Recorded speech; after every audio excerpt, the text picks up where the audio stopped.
wahdahu la syarika lah, wa asyhadu anna Muhammadan abduhu wa rasuluh. Allahumma sholli wa sallim ala Nabi Muhammad wa ala alihi wa sahbihi Rasulillahi ajma'in. Dengan mengucapkan syukur pada Allah, pada siang pada Jumat ini kita telah diberikan kesempatan yang luar biasa untuk menghadiri sosialisasi paten dan hak cipta. Ibu Wakil Rektor dan Bapak Wakil Rektor, Bapak Ibu Dekan, Direktur, Ibu Sekretaris LPPM, Win Batu Sangkar yang saya hormati, kemudian semua teman-teman, Bapak Ibu dosen, Bapak Ibu mahasiswa yang hadir di seluruh Indonesia pada hari ini sudah bergabung. Tidak dapat saya sebutkan satu persatu pangkat, jabatan, Bapak kawan-kawan Ibu semua. Selamat datang Bapak Ibu di Zoom meeting kita yang sudah bergabung di webinar kita kali ini. Webinar kali kita ini akan disampaikan oleh narasumber kita yang terhormat Bapak Insinyur Hanalde Andre MT. Selamat datang Pak di webinar UIN Batu Sangkar. Pak Andre, Ya, Pak. semoga sehat selalu Pak. Amin. Bapak Andre adalah Ketua Pusat Kekayaan, Kepala Pusat Kekayaan Intelektual LPPM Universitas Andalas yang akan memberikan wejangan kepada kita bersama bagaimana tentang hak paten yang rata-rata di lingkungan perguruan tinggi PTKIN terutama di seluruh Indonesia. Hak paten ini mungkin belum membudaya selama ini. Yang baru diurus oleh dosen adalah hak kekayaan intelektual, yaitu hak cipta.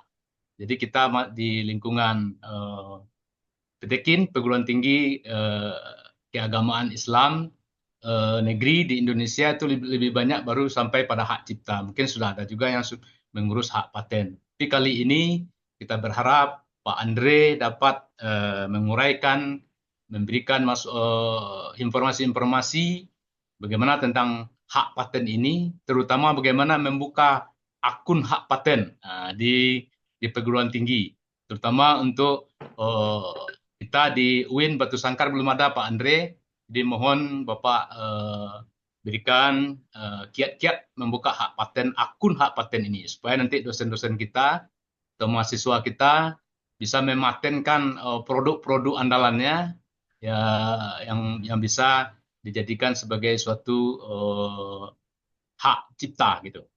Barangkali itu saja laporan dari saya dan saya mengucapkan terima kasih kepada Pak Andre, kepada Bapak Ibu semua di seluruh Indonesia yang sudah bergabung ya bisa mengikuti acara ini dengan baik, dan mohon kepada Ibu Wakil Rektor bidang akademik, bidang Ibu Profesor Dr. Suswati Hendriani untuk dapat membuka kegiatan ini. Terima kasih Bu Warek yang sudah berkenan hadir, dan barangkali itu saja yang saya sampaikan. Terima kasih. Wabillahi taufiq wa hidayah. Wassalamualaikum warahmatullahi wabarakatuh. Waalaikumsalam warahmatullahi Waalaikumsalam wabarakatuh. warahmatullahi wabarakatuh. Terima kasih Bapak Dr. Asminti Khaidir. Selanjutnya kita minta sambutan dan sekaligus membuka acara pada Rektor UIN Mahmud Yunus Batu Sangkar yang kali ini diwakilkan Ibu Wakil Rektor 1 Bidang Akademik dan Kelembagaan kepada Ibu Prof. Dr. Suswati Hendriani MPD. Disilakan. Ya, baik. Bismillahirrahmanirrahim. Assalamualaikum warahmatullahi wabarakatuh. Waalaikumsalam warahmatullahi wabarakatuh. Alhamdulillahirabbil alamin wassalatu wassalamu ala asrofil anbiya'i wal mursalin wa ala alihi wa sahbihi ajmain.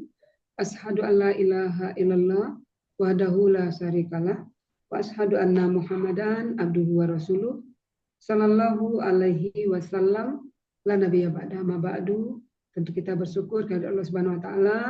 Pada siang hari ini kita dipertemukan Allah di Zoom ini dalam rangka menambah pengetahuan kita, menambah kekayaan intelektual kita terkait dengan haki dan kekayaan dan hak paten, sehingga nanti berbagai karya yang kita ciptakan, yang kita lahirkan itu akan menjadi hak kita, bukan menjadi hak orang lain.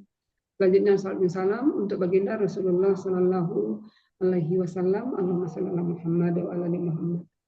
yang sama kita hormati, Bapak Rektor, Bapak Wakil Rektor, Pak Direktur Pasca Sarjana, Bapak Dekan, Bapak Ibu Wakil Dekan, Bapak Wakil Direktur, Bapak Ketua LPM beserta jajaran Ketua Prodi, hadirin-hadirin yang berbahagia, dan teristimewa sekali adalah kepada Bapak Insinyur Analde Andre MT, Ketua Pusat Kekayaan Intelektual Universitas Andalas Sumatera Barat.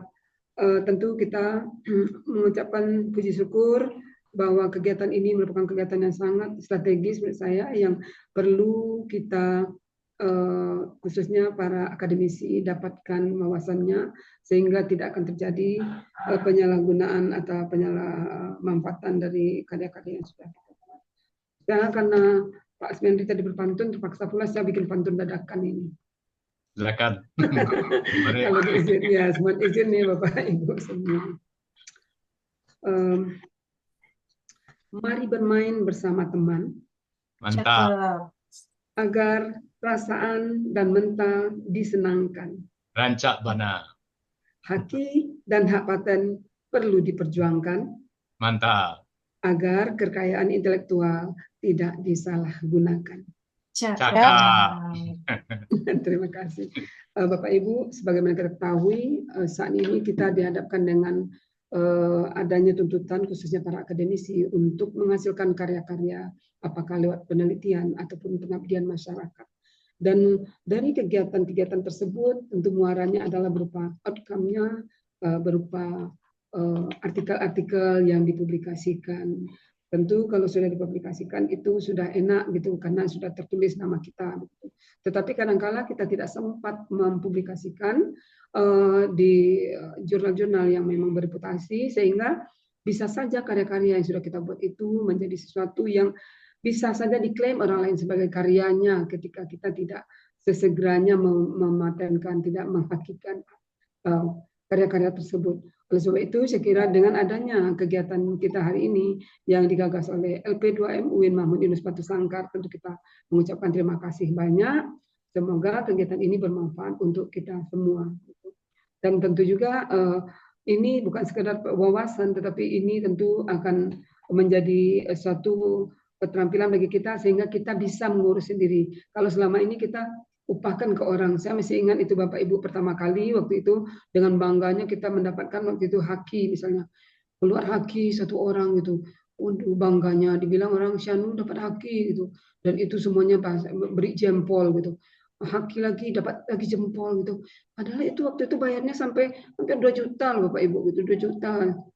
Ternyata sekarang ini kita tahu, ternyata haki itu cuma dengan harga 300.000 ternyata bisa begitu. Jadi berarti selama ini sudah masuk kantong yang lain itu. Kenapa? Karena ketidaktahuan kita.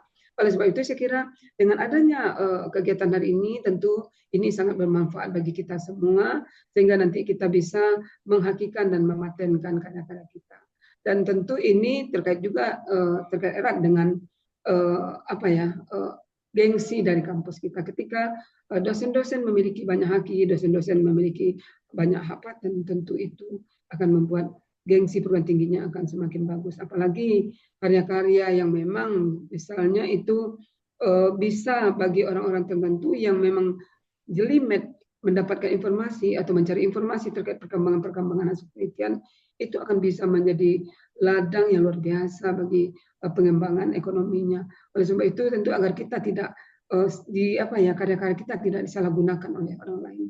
Saya kira pengurusan haki dan hak paten ini merupakan sesuatu yang sangat penting. Jadi oleh sebab itu sekali lagi izinkan saya menyampaikan terima kasih yang terhingga kepada Pak Ketua LPM, LP2M beserta jajaran, dan Pak Rektor berhalang hadir karena beliau sekarang ini masih mungkin di atas pesawat ke Jakarta begitu. Jadi tentu beliau menyampaikan agar kegiatan ini diikuti dengan serius sehingga memang ini memberikan manfaat bagi kita semua, khususnya dan tentunya untuk lembaga masing-masing. Dan saya mengucapkan selamat datang kepada Bapak Ibu dari luar kampus UIN Batu Sangkar yang sudah hadir di Zoom ini dari berbagai mungkin wilayah seluruh Indonesia. Mudah-mudahan ini juga bermanfaat selama berkenalan. Selamat bertemu Bapak Ibu lewat Zoom. Mudah-mudahan kegiatan ini berlanjut juga di tempat-tempat lain, mungkin dengan tema yang berbeda, sehingga kita bisa saling share information dan share knowledge satu sama lain.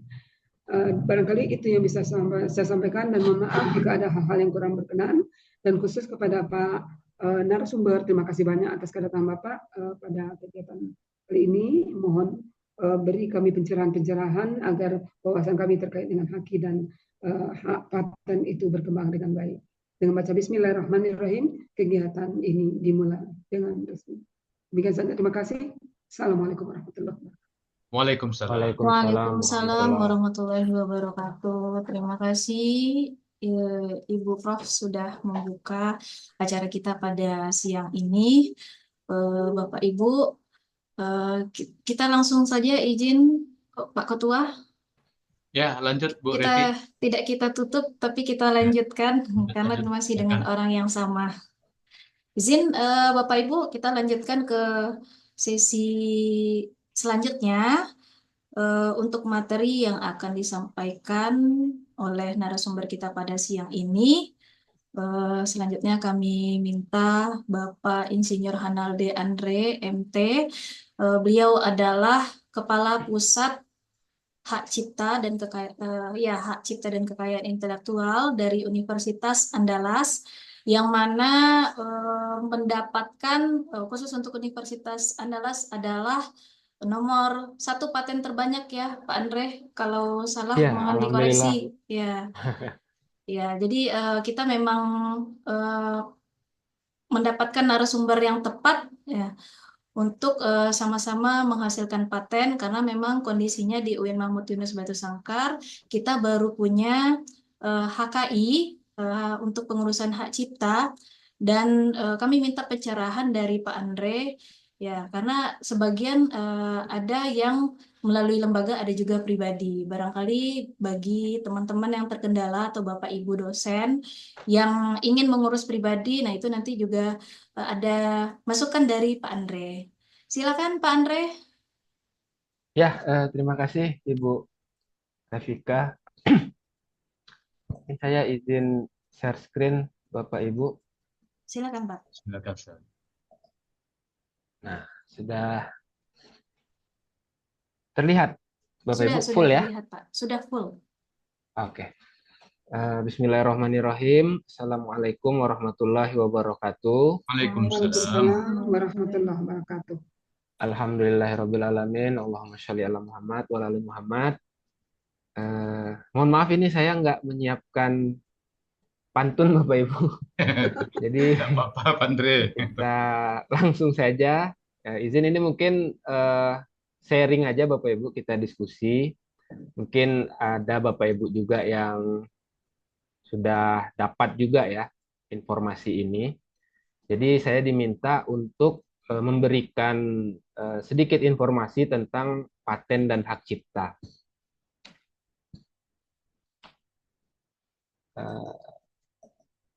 Nah, jadi untuk haki ya, ini sebenarnya istilah lama Bapak Ibu. Jadi haki itu hak atas kekayaan intelektual. Nah, terus ada juga penggunaan HKI, hak kekayaan intelektual. Nah, namun sekarang disebut KI aja lagi Bapak Ibu. Jadi kekayaan intelektual. Jadi kalau penggunaan istilah asingnya itu intellectual property. Nah, jadi kekayaan intelektual. Nah, kekayaan intelektual ini merupakan aset tidak berwujud ya, atau intangible asset. Nah, jenisnya itu ada beberapa macam Bapak Ibu. Tapi orang banyak menyebutnya HKI itu ke hak cipta ya, terus paten.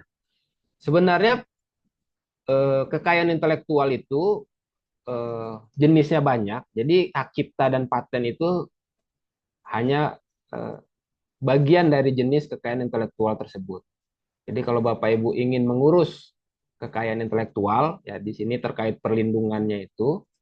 Nah, yang perlu Bapak Ibu pastikan adalah Bapak Ibu paham mengenai bagian-bagian tersebut. Jadi antara hak cipta, merek, desain industri, paten dan paten sederhana, desain tata letak sirkuit terpadu, rahasia dagang, maupun perlindungan varietas tanaman. Nah, ini adalah jenis kekayaan intelektual yang dilindungi oleh negara. Jadi setiap kekayaan intelektual tersebut telah memiliki undang-undang yang diatur terkait dengan eh, bidangnya, ya, apa yang dilindungi dan eh, berapa lama, ya.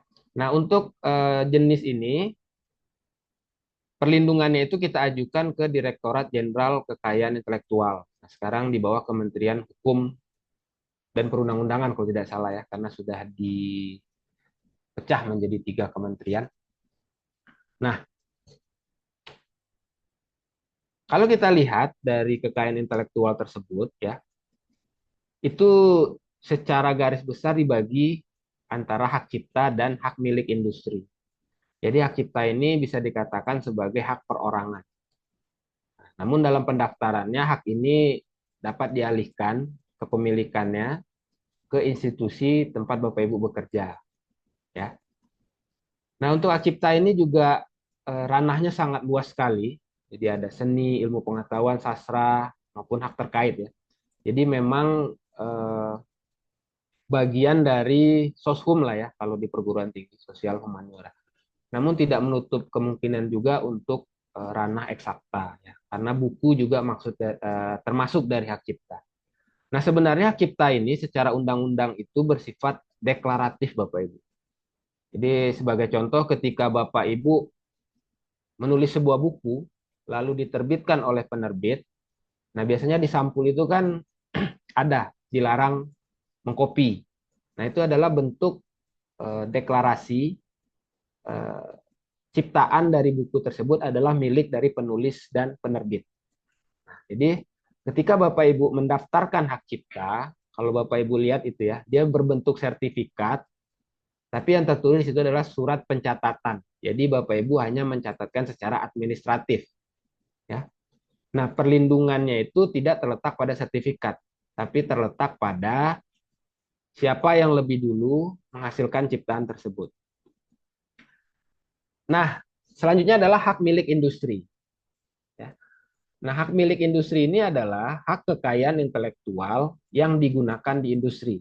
Nah, di sini eh, sebenarnya peran perguruan tinggi ya dalam eh, hilirisasi penelitian ya maupun komersialisasi. Sekarang kan lagi dimarakkan eh, pendapatan perguruan tinggi di luar eh, UKT mahasiswa ya Bapak Ibu ya. Jadi diharapkan pendapatan perguruan tinggi itu tidak hanya dari uang kuliah mahasiswa. Nah, dalam hak milik industri ini terbagi lagi menjadi beberapa, yaitu paten, merek, desain industri, desain tata letak sirkuit terpadu, rahasia dagang, dan perlindungan varietas tanaman. Nah, untuk semua hak milik industri ini, dia melalui proses pemeriksaan Bapak Ibu. Nah, berbeda dengan hak cipta ya. Hak cipta sekarang kan sudah otomatis ya, karena dia hanya pencatatan. Jadi ketika Bapak Ibu mendaftarkan, ya didapatkanlah surat pencatatan terkait dengan ciptaan Bapak Ibu. Sedangkan untuk hak milik industri, nah itu harus dilakukan pemeriksaan. Nah, pemeriksaan dilakukan, yang paling penting itu biasanya novelty, keterbaruan. Ya, baru nanti akan diperiksa lagi substantif dari bidang-bidang kekayaan intelektual tadi, jenisnya tadi. Misalnya paten terkait dengan teknologi. Kalau merek itu tanda atau pengenal dari sebuah produk, nah itu dicek apakah sudah ada yang menggunakan. Lalu desain industri itu terkait dengan desain atau rancangan. Nah, ini desain industri ini agak beririsan dengan hak cipta, tapi penggunaannya di industri. Biasanya pada label kemasan ya, atau ekonomi kreatif Bapak Ibu ya, kerajinan rotan ya, atau furniture juga bisa yang memiliki nilai estetika. Lalu ada desain tata letak sirkuit terpadu, ini lebih spesifik lagi, ini berhubungan dengan elektronika ya terkait dengan tata letak komponen dan fungsinya. Lalu rahasia dagang, nah rahasia dagang ini menarik, sebenarnya dia tidak perlu didaftarkan ya, tapi tetap bagian dari kekayaan intelektual yang dilindungi. Ya, ini biasanya eh, terkait dengan resep ya Bapak Ibu ya. Misalnya seperti franchise, itu kan ketika bekerja sama dengan pihak lain itu dibuat perjanjiannya, rahasia dagang.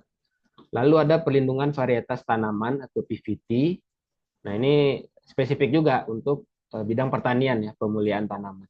Nah, untuk PVT sendiri dia pendaftarannya di Dinas Pertanian, Bapak Ibu. Nah, mungkin ini karena kita diskusi, nanti kalau ada pertanyaan mungkin Bapak Ibu bisa langsung saja ya. Ini mengenai kekayaan intelektual tadi. Ini undang-undang yang mengatur mengenai perlindungan dan bidang dari kekayaan intelektual tersebut. Nah, ada beberapa undang-undang yang diperbarui, khususnya paten. Jadi ada perubahan. Itu Undang-Undang Nomor 65 Tahun 2024 itu ada sedikit perubahan. Nah, nanti akan kita bahas lebih lanjut. Nah, jika Bapak Ibu lihat dari tabel ini adalah pembagian dari perlindungan kekayaan intelektual tadi. Ya. Jadi kalau kita lihat untuk hak cipta itu dia memiliki jangka perlindungan yang paling lama. Ya. Dia selama hidup pencipta ditambah 70 tahun. Lalu untuk desain industri 10 tahun, desain tata letak sirkuit terpadu 10 tahun, rahasia dagang tanpa batas, ya ini karena perjanjian antara pemilik dan pengguna. Lalu paten itu terbagi atas dua jenis. Yang pertama paten sederhana 10 tahun, lalu paten biasa 20 tahun. Nah, merek itu 10 tahun, tapi dia dapat diperpanjang. Jadi merek adalah salah satu perlindungan kekayaan intelektual yang dapat diperpanjang. Lalu ada perlindungan varietas tanaman, ada 20 tahun untuk tanaman musiman, dan 25 tahun untuk tanaman tahunan. Nah, selain itu juga ada syarat substantif. Nah, ini yang perlu Bapak Ibu ketahui. Jadi kalau untuk hak cipta dan hak terkait itu originalitas. Jadi original dia. Memang dibuat oleh Bapak Ibu dan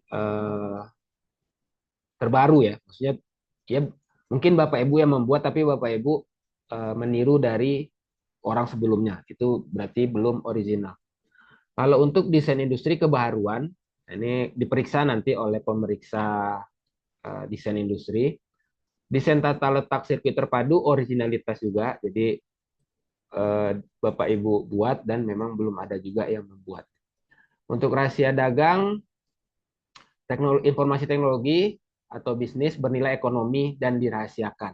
Nah, ini biasanya terkait dengan perjanjian tadi. Nah, untuk paten dia ada 3 Bapak Ibu ya. Jadi yang pertama itu novelty, kebaruan, langkah inventif dan dapat diterapkan di industri.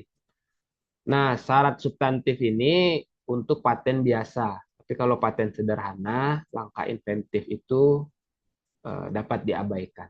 Jadi cukup 2, kebaruan dan dapat diterapkan di industri. Nah, untuk merek memiliki daya pembeda dalam perdagangan. Ya, jadi sebagai tanda pengenal sebuah produk, jadi tidak boleh memiliki nama atau bentuk yang sama dengan produk sejenis. Lalu untuk perlindungan varietas tanaman baru, unik, seragam, stabil, dan diberi penamaan. Nah, jika kita berbicara mengenai kekayaan intelektual, nah ini memang kondisi dunia sekarang itu sudah berbeda ya Bapak Ibu. Kalau kita lihat beberapa dekade sebelumnya, negara yang memiliki sumber daya alam itu menjadi negara yang kaya, seperti Brunei Darussalam, Arab Saudi ya. Tapi saat ini, karena kekayaan intelektual itu masuk ke dalam aset, ya, nah negara yang memiliki KI, ya, kekayaan intelektual yang tinggi ya, itu lebih makmur dibandingkan dengan negara yang memiliki sumber daya alam. Nah, fakta ini diperkuat oleh persentase intangible asset dalam kekayaan dunia. Ya. Jadi ekonomi dunia ini dikuasai oleh intangible asset, Bapak Ibu. Jadi seperti handphone yang Bapak Ibu gunakan ya. Misalnya Bapak Ibu beli di harga 5 juta. Nah, itu untuk intangible assetnya mungkin bisa 30-40%. Makanya berbondong-bondong sekarang banyak negara itu mengembangkan teknologi, ya, karena dia hampir sama sebenarnya dengan sumber daya alam, tapi yang menariknya adalah cost yang dikeluarkan itu hanya di awal. Nah, contohnya kalau kita melakukan pengeboran minyak kan operasionalnya tetap dilakukan ketika eh, sumber daya itu didapatkan. Tapi ketika kita memiliki nilai kekayaan intelektual itu kan posisi riset di awal. Nah, ketika dia sudah digunakan, nah itu kita menerima keuntungan dari teknologi tersebut. Nah, memang yang lebih rumit lagi adalah di sisi komersialisasinya, Bapak Ibu. Rata-rata persentase di negara maju pun 10% itu udah sangat wah, tinggi lah ya. Kan sekelas perusahaan besar ya, seperti Apple, Samsung yang menerbitkan paten bisa di atas 5.000. Nah, itu mungkin yang komersial patennya di bawah 5%. Namun komersialisasi 5% itu bisa menutup biaya pengembangan dan penelitian dari teknologi tersebut. Nah, itulah eh, kuatnya kekayaan intelektual dalam ekonomi dunia saat ini. Nah, sedikit, jadi kekayaan intelektual itu sebenarnya sudah diakui sebagai aset melalui Undang-Undang eh, nomor 13 tahun 2016 ya. Ini Undang-Undang Paten. Jadi hak atas paten dapat dijadikan sebagai objek jaminan fidusia. Ya, jadi aset. Jadi kalau Bapak Ibu minjam ke bank kan harus ada jaminan ya, sertifikat tanah atau mobil ya. Itu kan aset yang berwujud. Nah, sebenarnya paten juga dapat dijadikan sebagai objek jaminan tersebut. Ya, hak cipta juga dapat dijadikan. Nah, namun permasalahannya adalah belum adanya valuator yang menghitung nilai karena dia tidak berwujud berarti kan harus dihitung. Ada valuatornya. Terus kebijakan standarisasi valuasi KI dan pengakuan di perbankan, Bapak Ibu. Ya. Mungkin yang bisa dijadikan aset itu ketika paten Bapak Ibu sudah memiliki lisensi dengan perusahaan, ya kan? Jadi sudah ada pendapatan dari lisensi tersebut. Nah, mungkin itu lebih mudah menghitung dan mendapat pengakuan dari perbankan terkait dengan jaminan fidusia tadi. Nah, untuk dosen, ini untuk memotivasi Bapak Ibu, jadi dalam PAK ya, pedoman angka kredit itu, paten sendiri itu memiliki poin yang cukup tinggi. Ya. Jadi kalau untuk paten nasional yang sudah diimplementasikan di industri itu memiliki poin 40. Itu setara dengan artikel ilmiah pada jurnal bereputasi, Bapak Ibu. Ya. Sedangkan karya ciptaan juga diakui, ya, baik itu desain industri ataupun indikasi geografis itu bernilai 15. Nah, yang paling menarik itu adalah potensi ekonomi. Ya. Jadi ini tabel ini memperlihatkan pembagian royalti ya, rate atau persentase royalti yang umumnya didapatkan ketika kekayaan intelektual itu digunakan pada industri. Nah, jadi melihatnya adalah yang bagian atas itu adalah rate dari royalti 0 sampai 5%. Nah, untuk aparel ya, biasanya baju, pakaian ya, fashion lah lebih umumnya. Nah, itu agak kecil ya. 60% berada pada rentang di bawah 5%, lalu 40% pada rentang 5 sampai 10%. Nah, ini mungkin tergantung pada brand dari penciptanya sendiri. Nah, yang paling tinggi itu adalah di bidang industri komunikasi, ya, software komputer, ya, dan bioteknologi. Itu ada yang sampai 15-20%, bahkan 20 sampai 25% royalti rate-nya. Nah, jadi untuk pilar kekayaan intelektual yang pertama itu adalah sistem filing database. Jadi sistem pendaftaran kekayaan intelektual yang telah Bapak Ibu hasilkan. Nah, jadi dalam sistem filing ini setiap eh, jenis kekayaan intelektual itu sudah didaftarkan melalui aplikasi online, ya, baik paten, hak cipta, desain industri, desain tata letak sirkuit terpadu maupun eh, merek. Nah, lalu ada komersialisasi, ini terkait dengan transfer teknologi, income sharing, ya, baik lisensi maupun waralaba. Nah, jadi komersialisasi ini perannya adalah terkait dengan keberlanjutan dari pengembangan kekayaan intelektual itu sendiri, ya. Nah, sedangkan di perguruan tinggi kan kita sudah masuk dalam tridharma, ya Bapak Ibu, ya. Jadi eh, sebenarnya tidak komersial pun penelitian tetap dilakukan. Makanya pemerintah mendorong agar hasil-hasil penelitian perguruan tinggi itu dapat terkomersialisasi, ya. Karena kalau dia terkomersialisasi, nah income-nya ini kan menjadi pendapatan perguruan tinggi, ya. Sedangkan cost-nya itu sudah menjadi tanggung jawab Bapak Ibu. Jadi perguruan tinggi tinggal mendapatkan keuntungan. Nah, Kementerian Keuangan, ya, khususnya untuk perguruan tinggi negeri itu sudah mengatur sebenarnya pembagian sharing untuk lisensi, ya, itu sudah ada. Tapi biasanya di perguruan tinggi diatur lagi berapa antara institusi dengan inventor atau pemilik kekayaan intelektual. Terus pilar terakhir itu penegakan hukum, ini terkait dengan pidana dan perdata penyelesaian sengketa. Nah, ini terkait tadi, terkait penggunaan kekayaan intelektual, ya, tanpa izin, seperti yang disampaikan Ibu Wakil Rektor tadi, ya. Namun sebenarnya dari sisi kekayaan intelektual itu terkait di komersialisasinya Bapak Ibu. Jadi kalau biasanya perusahaan besar itu eh, penegakannya ketika memang sudah merugikan secara ekonomi, baru dilakukan gugatan perdata. Nah, untuk posisi KI dalam perguruan tinggi itu dapat dilakukan melalui 3 kegiatan, ya. Ini yang sudah Bapak Ibu lakukan, ya, penelitian, pengabdian masyarakat, dan inovasi. Nah, ketiga kegiatan ini itu berpotensi untuk didaftarkan, ya, atau dilindungi kekayaan intelektualnya. Nah, untuk penelitian sendiri ini di UNAN, ya, ini saya ambil fakultas di UNAN, yang berpotensi untuk menghasilkan paten itu pertanian, peternakan, ya, teknik farmasi, MIPA, lalu teknologi pertanian, kedokteran, teknologi informasi, kedokteran gigi. Nah, sedangkan untuk desain industri dan hak cipta itu hampir seluruh fakultas. Nah, untuk pengabdian masyarakat, nah ini yang paling unik sebenarnya Bapak Ibu, ya. Karena kalau untuk pengabdian masyarakat itu dapat apa namanya, siklus gitu.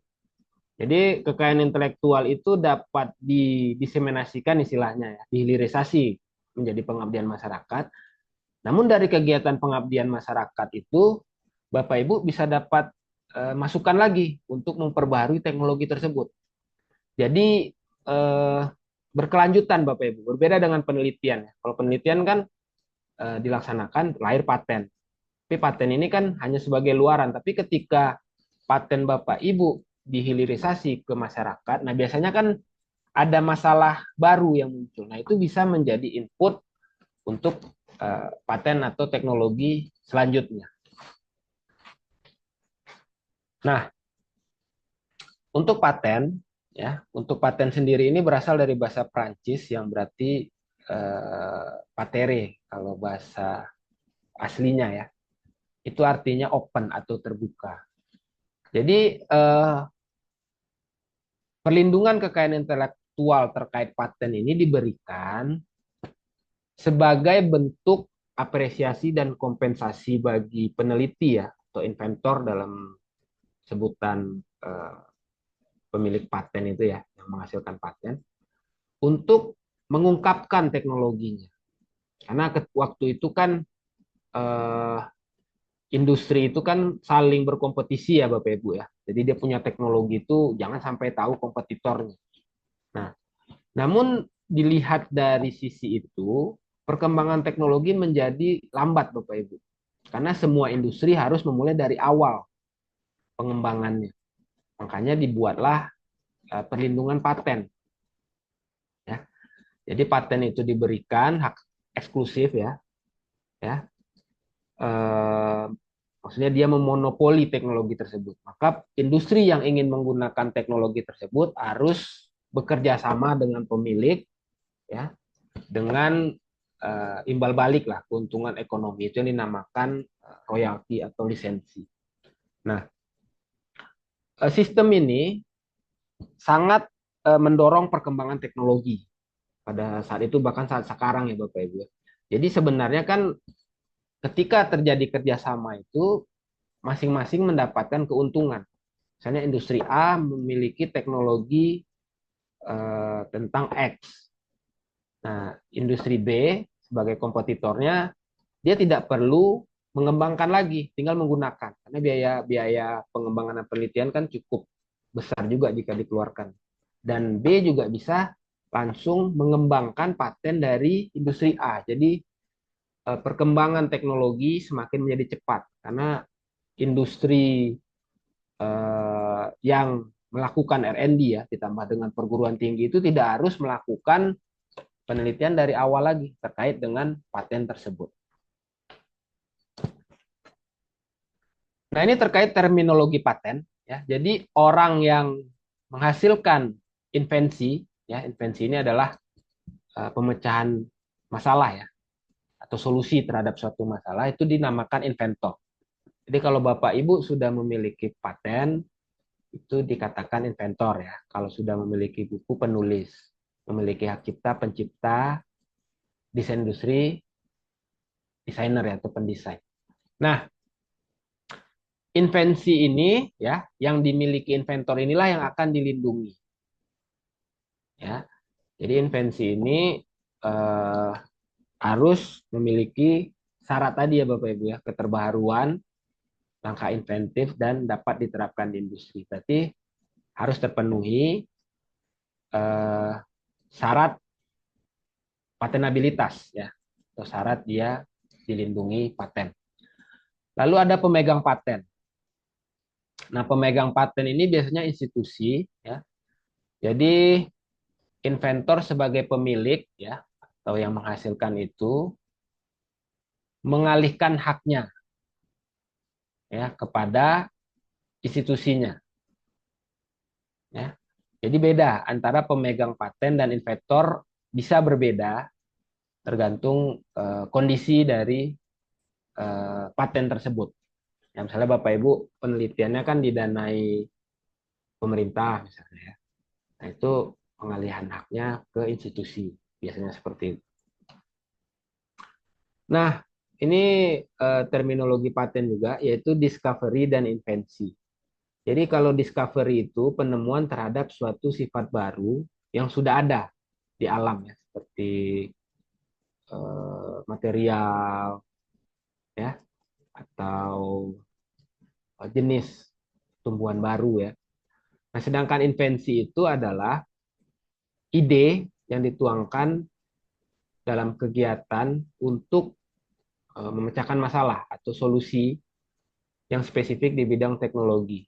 Nah, ini dapat berupa proses, produk, metode, ya, pengembangan, atau penyempurnaan dari produk yang sudah ada. Nah, ini yang dikatakan bukan invensi. Nah, ini semuanya ada diatur dalam Undang-Undang Paten. Yang pertama itu kreasi estetika, skema, aturan dan metode untuk kegiatan yang melibatkan kegiatan mental, permainan, dan bisnis. Lalu aturan dan metode yang hanya berisi program komputer. Nah, ini yang agak sedikit beririsan nanti ya dengan program komputer yang didaftarkan pada hak cipta. Karena ada program ya, metode yang dapat didaftarkan paten Bapak Ibu. Nah, lalu presentasi mengenai suatu informasi, terus temuan ya atau discovery, ini terkait dengan penggunaan baru untuk produk yang sudah ada atau bentuk baru dari senyawa yang sudah ada dan tidak menghasilkan peningkatan khasiat. Jadi dalam invensi itu harus ada pemecahan masalah spesifik. Tapi kalau yang dihasilkan itu tidak ada peningkatan, nah itu belum bisa diberikan paten. Ini tujuan dari paten, ya, menyediakan perlindungan bagi kebaruan di bidang teknologi, terus memberikan penghargaan, ya, tidak hanya untuk pembuatan teknologi, namun juga pengembangan dari teknologi yang sudah ada. Publikasi invensi membuat publik dapat mengakses pengetahuan. Nah, ini yang tadi. Jadi membuat perkembangan teknologi itu menjadi semakin cepat dan menginspirasi inventor lain untuk menemukan invensi baru dan mendorong perkembangan teknologi baru. Terus ada juga bagian-bagian yang tidak dapat diberi paten, ya, walaupun syarat patenabilitas tadi terpenuhi, seperti keterbaruan, langkah inventif, maupun dapat diterapkan di industri. Ini biasanya yang pertama itu adalah bertentangan dengan peraturan perundang-undangan, agama, ketertiban umum, dan kesusilaan. Misalnya Bapak Ibu membuat ekstrak untuk narkotika misalnya, itu kan bertentangan. Terus pemeriksaan, perawatan, pengobatan yang diterapkan pada manusia dan atau hewan. Terus teori dan metode di bidang ilmu pengetahuan dan matematik, makhluk hidup kecuali jasad renik, terus proses biologis yang esensial untuk memproduksi tanaman atau hewan, kecuali proses non-biologis atau proses mikrobiologis. Nah, ini mungkin spesifik di bidang teknologinya ya. Nah, jadi untuk paten sendiri, dia memiliki dua jenis. Yang pertama itu paten biasa dan paten sederhana. Ya. Jadi perbedaan yang paling mendasar itu adalah pada jangka waktu publikasi ya. Paten sederhana lebih singkat. Terus jangka waktu perlindungan, paten biasa lebih panjang ya, 20 tahun. Dan jangka waktu pemeriksaan, dan yang terakhir itu adalah syarat patenabilitas. Jadi syarat paten itu diberi ya, atau granted. Nah, pada paten sederhana itu lebih sederhana karena dia tidak perlu langkah inventif. Ya. Di Undang-Undang Cipta Kerja itu lebih spesifik ya. Jadi frasanya memiliki kegunaan praktis. Ya, jadi sangat mudah sebenarnya untuk Bapak Ibu mendapatkan granted dari paten sederhana. Ya, nah cuma tantangannya tadi di sisi komersialisasinya lagi. Apakah teknologi yang Bapak Ibu hasilkan itu digunakan dan menghasilkan nilai ekonomi di industri. Jadi kalau paten ya, paten dan paten sederhana, hak eksklusif yang diberikan negara atas hasil invensi, ya, untuk jangka waktu tertentu melaksanakan sendiri invensi tersebut dan memberikan kepada orang lain untuk melaksanakannya. Nah, jadi dalam Undang-Undang Paten sendiri, setiap pemilik paten itu wajib untuk melaksanakan invensi tersebut di Indonesia. Nah, ini sebenarnya untuk meningkatkan ya penggunaan paten di Indonesia. Nah, sedangkan kalau untuk paten sederhana itu yang perlu digarisbawahi adalah kegunaan praktis tadi. Jadi tidak perlu ada langkah inventif, yang penting ada kegunaan praktis dan memiliki keterbaharuan. Nah, yang dimaksud dengan langkah inventif itu adalah langkah yang tidak dapat diduga oleh orang yang ahli di bidang itu. Jadi misalnya kalau patennya di bidang elektro, itu pemeriksanya nanti adalah orang yang ahli di bidang elektro. Jadi dia sudah tahu ya invensi dari yang Bapak Ibu daftarkan, apakah ini memiliki langkah inventif atau tidak. Nah, ini syarat patenabilitas tadi, novelty, inventive step, dan industrially applicable. Ya.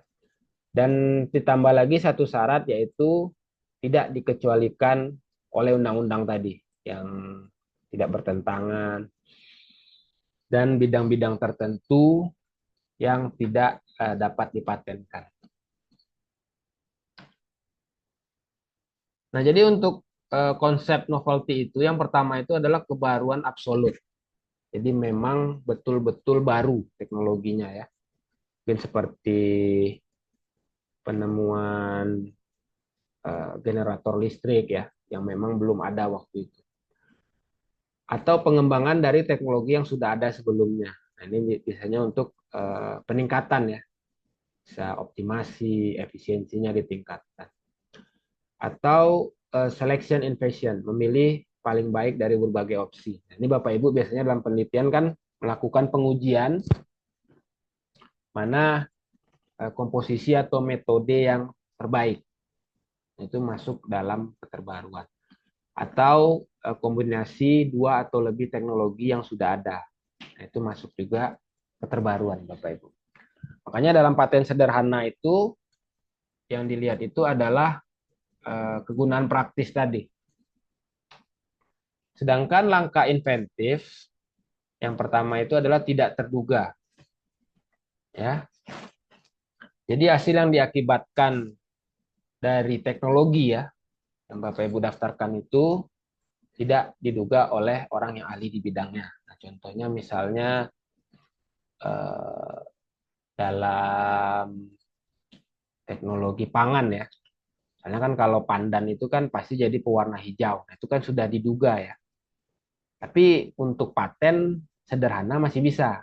Ketika ada kegunaan praktis ya yang Bapak Ibu hasilkan pada makanan tertentu gitu. Misalnya dengan penggunaan ini rasanya menjadi tidak pahit atau ada kelebihan lanjutannya.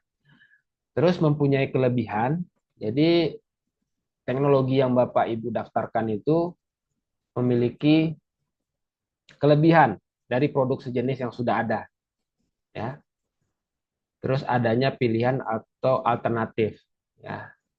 Jadi bisa saja Bapak Ibu membuat suatu produk yang sama, tapi dengan komposisi yang berbeda, pilihan. Bisa jadi dengan bahan ini harga dari produk yang sejenis itu bisa lebih murah. Nah, itu juga bisa masuk ke langkah inventif. Terus istilah dapat diterapkan di industri. Ya, jadi dapat diterapkan di industri ini adalah invensi atau teknologi tersebut dapat digunakan atau ada industri yang menggunakan teknologi tersebut sesuai dengan kebutuhan pasar. Ya, ya segmentasinya bisa luas atau kecil nggak masalah. Yang penting ada industri yang menggunakan produk tersebut. Ya, UMKM juga termasuk industri sebenarnya Bapak Ibu ya. Misalnya kalau Bapak Ibu meriset di bidang pangan ya, itu masuk juga. Lalu pengecualian atas kebaruan. Nah, ini yang banyak peneliti ya, baik di tingkat dosen umumnya ya. Itu kebaruan dalam pendaftaran paten itu ya dapat terantisipasi istilah. Jadi misalnya Bapak Ibu mendaftarkan paten, paten Bapak Ibu itu dapat ditolak jika invensi atau teknologi itu sudah Bapak Ibu publikasikan, ya baik dalam bentuk forum ilmiah, ya artikel ilmiah, baik sidang ilmiah ya skripsi, tesis, disertasi. Nah itu pemerintah memberikan waktu paling lama 6 bulan. Ini masih undang-undang yang lama Bapak Ibu. Kemarin DJKI ada sosialisasi di UNAN, itu dengan undang-undang yang baru sudah diperpanjang menjadi 1 tahun. Jadi misalnya Bapak Ibu, karena untuk penelitian kan luaran wajibnya artikel ya, Bapak Ibu udah submit, misalnya publish di bulan Februari 2024. Nah itu masih bisa karena 1 tahun sekarang undang-undang yang terbaru. Bapak Ibu daftarkan di Januari. Jadi yang dihitung adalah tanggal publikasi dengan tanggal penerimaan paten. Jadi tanggal paten tersebut didaftarkan. Nah, aspek penting dokumen paten ya. Yang pertama itu perlindungan. Ya. Jadi dalam dokumen deskripsi paten itu yang menjadi jantung ya, inti dari paten itu adalah diklaim Bapak Ibu. Jadi klaim itu adalah teknologi yang dilindungi Jadi kalau ibarat sertifikat tanah itu hasil ukurnya lah, berapa pagar pembatas yang menjadi teknologi yang Bapak Ibu hasilkan. Nah, di klaim itu. Jadi dalam penulisan klaim itu dibuat seluas-luasnya, tapi tetap dalam pagar, ya. Karena kan teknologi eh, ini sudah berkembang ya, nggak ada teknologi yang benar-benar baru. Atau kalau Bapak Ibu dalam penelitian itu seperti gap, ya, masalah. Nah, yang Bapak Ibu coba selesaikan, kan di penelitian itu ya. Nah, itulah yang menjadi eh, perlindungan teknologi yang Bapak Ibu miliki di klaim tersebut. Terus information disclosure ya, ini untuk men-trigger inovasi tadi. Jadi Bapak Ibu sudah eh, mempublikasi teknologi ya bersama dengan artikel ilmiah, kan tujuannya agar peneliti berikutnya tidak perlu meneliti dari awal lagi. Dia sudah dapat mengembangkan teknologi yang Bapak Ibu hasilkan. Nah, ini terkait dokumen paten. Ya, jadi berbeda dengan hak cipta. Jadi kalau hak cipta itu kan hak atas sesuatu yang telah Bapak Ibu ciptakan. Jadi dia harus ada wujudnya baru bisa didaftarkan. Baik itu buku, musik, tarian, ya, apalagi brosur, flyer, ya, poster, bisa juga program komputer. Itu kan sudah dalam bentuk ciptaan. Nah, sedangkan pada paten ini dia eh, lebih abstrak ya kalau bisa dibilang ya. Kadang memang ada yang memang langsung berbentuk produk, tapi banyak juga yang bisa biasanya berupa sistem metode gitu. Jadi dia tidak berwujud secara eh, bentuk ya, seperti komposisi. Nah, jadi dia butuh dideskripsikan. Nah, dalam menulis deskripsi paten, ya sebenarnya DJKI itu sudah membuat template untuk deskripsi ya. Itu hampir sama dengan template artikel ilmiah Bapak Ibu ya. Nah, jadi poin-poin yang perlu Bapak Ibu deskripsikan itu dalam substansi paten itu judul, bidang teknik invensi, latar belakang invensi, uraian singkat invensi, uraian singkat gambar, uraian lengkap invensi. Itu masuk ke dalam deskripsi eh, paten Bapak Ibu teknologi tadi. Nah, lalu masuk ke klaim. Nah, klaim ini adalah teknologi yang Bapak Ibu ingin lindungi. Maksudnya hasil penelitian lah. Kalau udah abstrak dan gambar jika ada ya. Karena kalau untuk komposisi kan nggak perlu gambar ya Bapak Ibu ya. Nah, ini susunannya ya. Jadi susunan dokumen ya. Jadi dari judul, klaim, abstrak. Nah, ini sudah ada dalam template deskripsi paten. Jadi Bapak Ibu tinggal menuangkan hasil penelitian ataupun teknologi yang akan Bapak Ibu daftarkan. Nah, jadi dalam pemeriksaan substantif itu pemeriksa kan akan membandingkan teknologi ya atau paten yang Bapak Ibu daftarkan dengan teknologi dan paten yang sudah ada. Nah, alangkah lebih baiknya jika deskripsi yang Bapak Ibu tampilkan ya, yang Bapak Ibu tulis di latar belakang itu langsung mengambil dokumen paten. Nah, jadi lebih mudah nanti pemeriksa dan Bapak Ibu juga bisa melihat kebaharuan dari teknologi yang akan Bapak Ibu daftarkan. Namun jika tidak ada ya atau ingin memperkuat teknologi tersebut dapat juga menggunakan literatur akademik dan non akademik ya, artikel ilmiah ya, buku ataupun publikasi di media massa. Nah, untuk penelusuran informasi paten, Bapak Ibu dapat menggunakan link berikut ya. Jadi kalau untuk Indonesia itu Bapak Ibu dapat akses di pdkiindonesia.dgip.go.id. Nah, ini untuk semua jenis kekayaan intelektual. Di situ ada paten, hak cipta, desain industri, ya, tinggal Bapak Ibu searching. Nah, kalau untuk luar ada Google Patent, WIPO Patent Scope, tapi dari Google Patent juga sudah cukup baik ya database-nya. Tapi kalau ingin lebih lebih dalam bisa menggunakan WIPO. WIPO ini World Intellectual Property Organization. Jadi dia di bawah PBB yang mewadahi kekayaan intelektual. Lalu ada USPTO. Nah, ini paten Amerika. Espasnet ini pihak swasta ya dunia yang membuat database paten. Nah, untuk format penulisan ya, ini format ketika masih manual ini Bapak Ibu ya. Nah, sekarang sudah ada template-nya. Jadi sama seperti artikel ilmiah lah. Lebih baik Bapak Ibu tinggal mengambil template tersebut dan menuliskan ya tanpa mengganggu format ya seperti margin, spasi, nomor baris, nggak usah. Jadi tinggal Bapak Ibu tulis sesuai dengan teknologi yang akan Bapak Ibu daftarkan. Jadi untuk template saya rasa aman karena Bapak Ibu tinggal mengganti tulisan. Nah, dalam template tersebut juga nanti ada panduan di dalamnya Bapak Ibu. Nanti Bapak Ibu seperti mengisi titik-titik lah. Jadi lebih mudah lagi nanti kalau Bapak Ibu sudah melihat template dokumen paten. Nah, untuk tahapan penyusunan ya, yang pertama itu pra-drafting. Jadi sebelum menulis, Bapak Ibu perlu menelusuri dulu. Ini untuk melihat ya.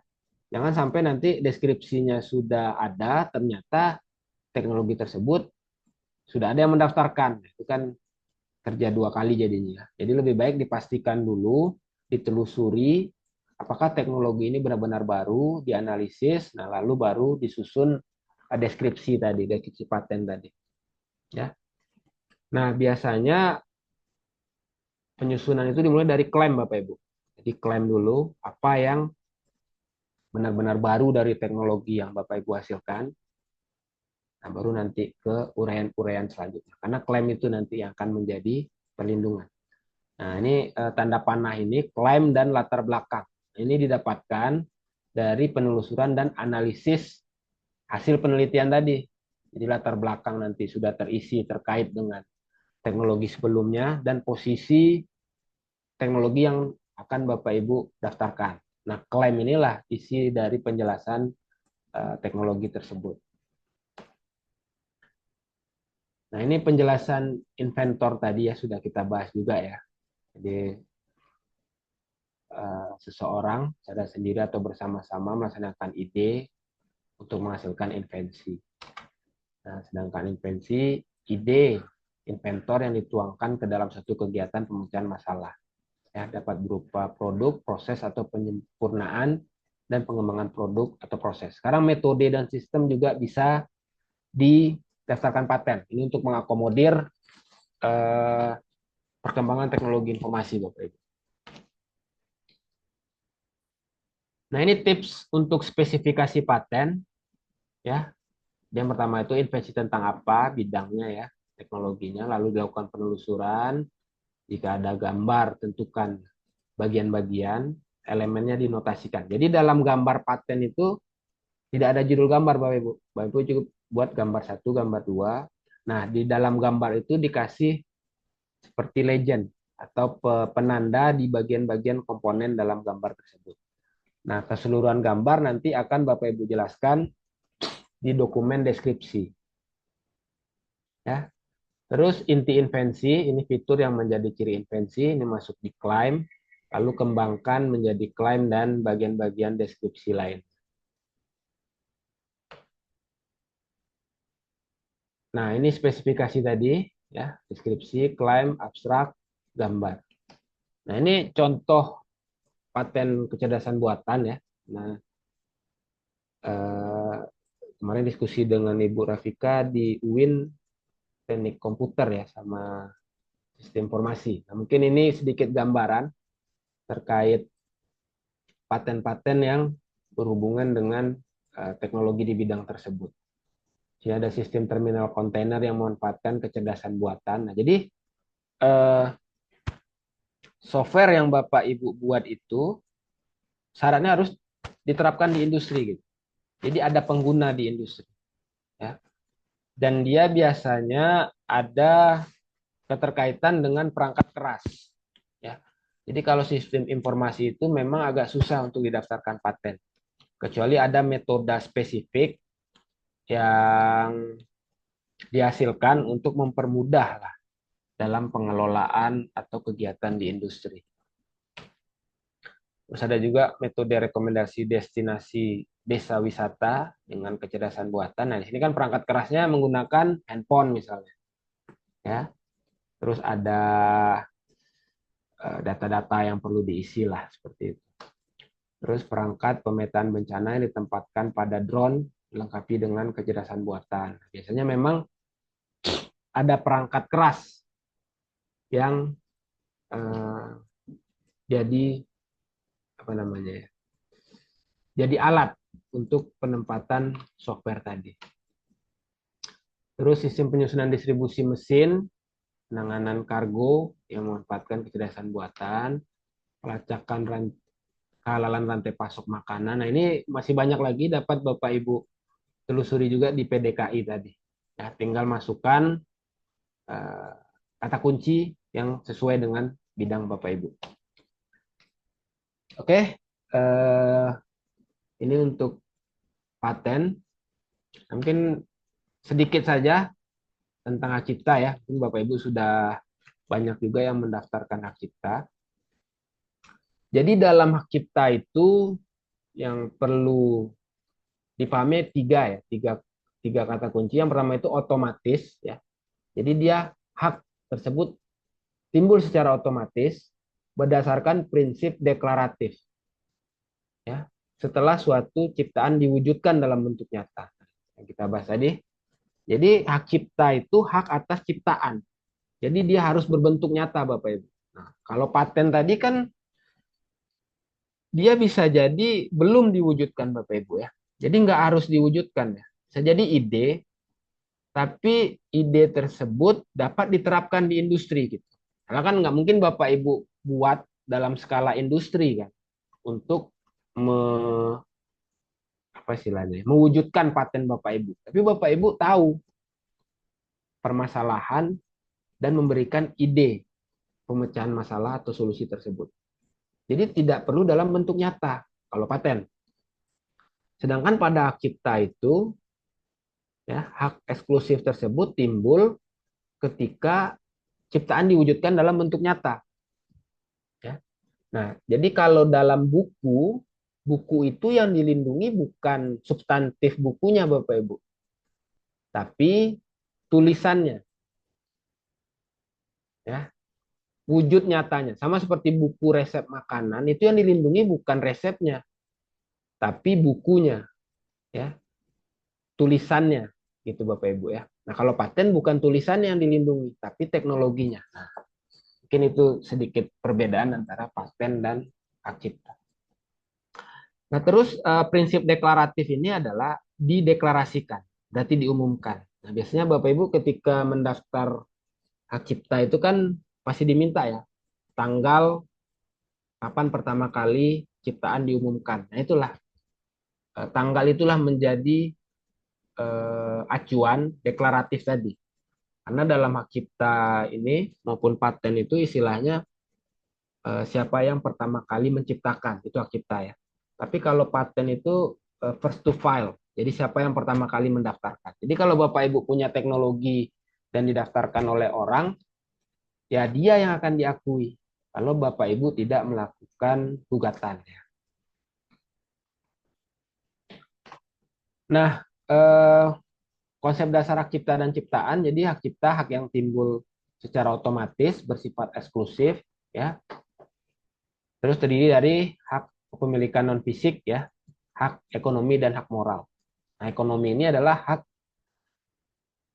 yang dihasilkan ciptaan secara ekonomi, maka pemilik ciptaan memiliki hak atas hak ekonomi tersebut. Nah, makanya ketika penerbit ingin memperbanyak buku dari penulis kan ada pembagian royalti lah ya. Terus ciptaan itu adalah hasil karya cipta tadi, hasil yang berwujud ciptaan. Dihasilkan atas inspirasi, kemampuan, imajinasi dan kekayaan intelektual lah ya, yang diekspresikan dalam bentuk nyata. Nah, Makanya dia harus tercipta lah istilahnya. Cipta kan berarti memiliki wujud. Ini pencipta dan pemegang hak cipta ini yang bersama dengan paten ya. Jadi pencipta itu orang yang menghasilkan.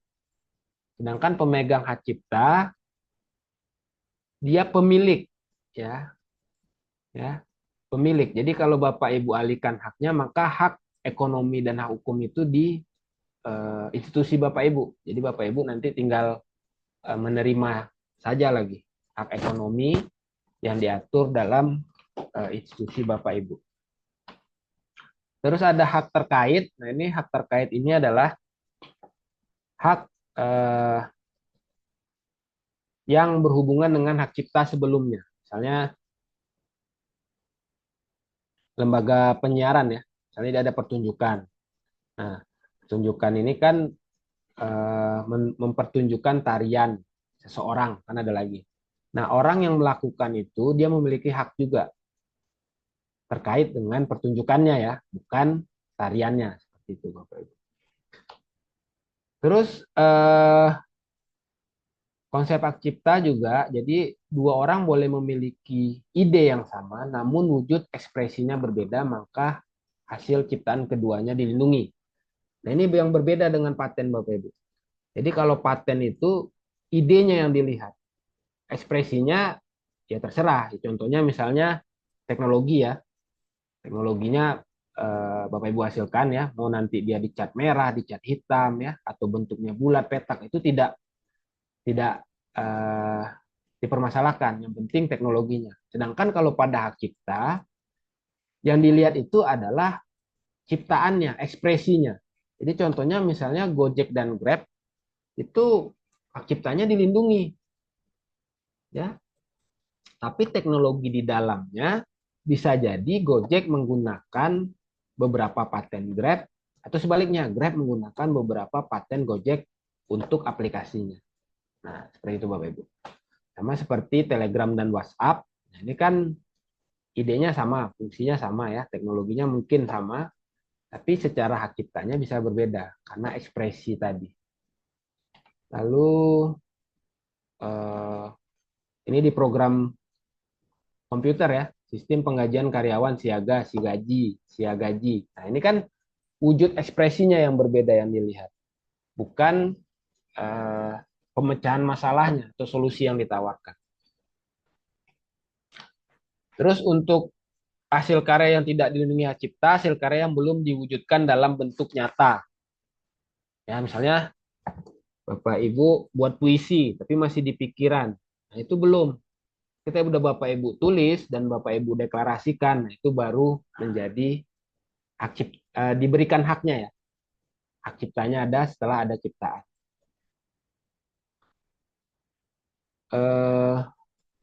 Setiap ide, prosedur, sistem, metode, konsep, prinsip, temuan ya atau data walaupun telah diungkapkan, dinyatakan, digambarkan, dijelaskan atau digabungkan dalam sebuah ciptaan. Nah, ini itu tadi.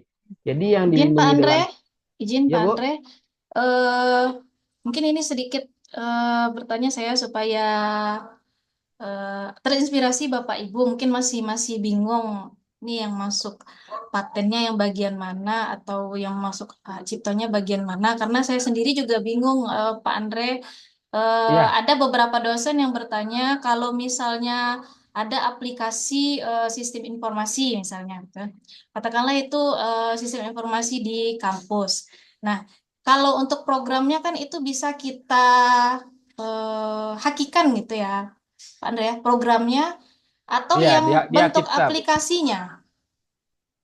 Nah, mungkin kalau misalnya ada dosen-dosen IT ini contohnya yang akan membuat suatu program aplikasi. Jadi ada dua hal, ada aplikasinya, ada programnya.